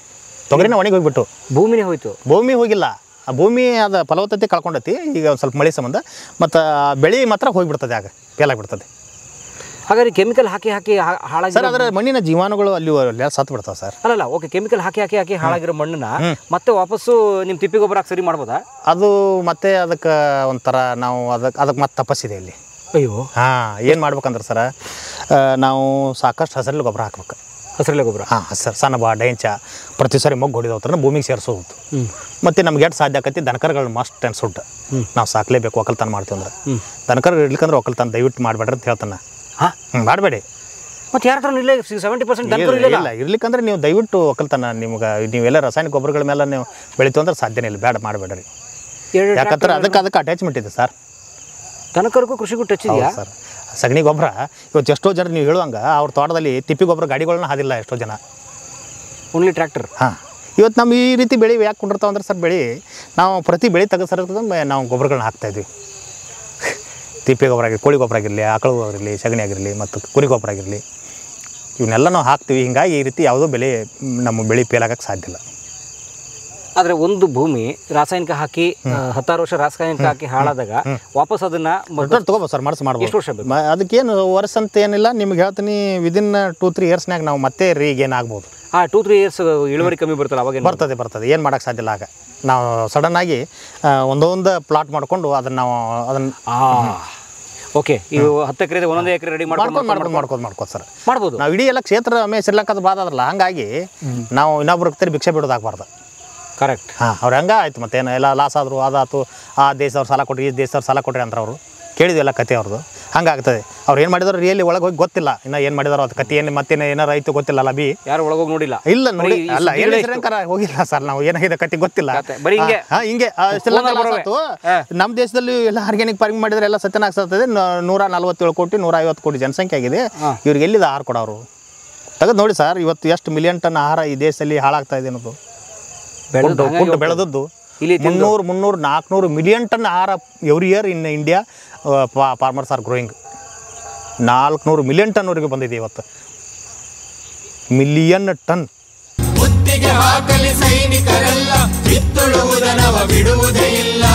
ಕಲಾ ಮಾಧ್ಯಮದ ಎಲ್ಲ ಎಪಿಸೋಡುಗಳು ನಿಮಗೆ ಸಿಗಬೇಕು ಅಂತಂದ್ರೆ ಕಲಾ ಮಾಧ್ಯಮ ಯೂಟ್ಯೂಬ್ ಚಾನೆಲ್ನ ಸಬ್ಸ್ಕ್ರೈಬ್ ಮಾಡಿ, ಬೆಲ್ ಐಕಾನ್ನ ಕ್ಲಿಕ್ ಮಾಡಿ. ತಪ್ಪದೇ ಮಾಡಿ.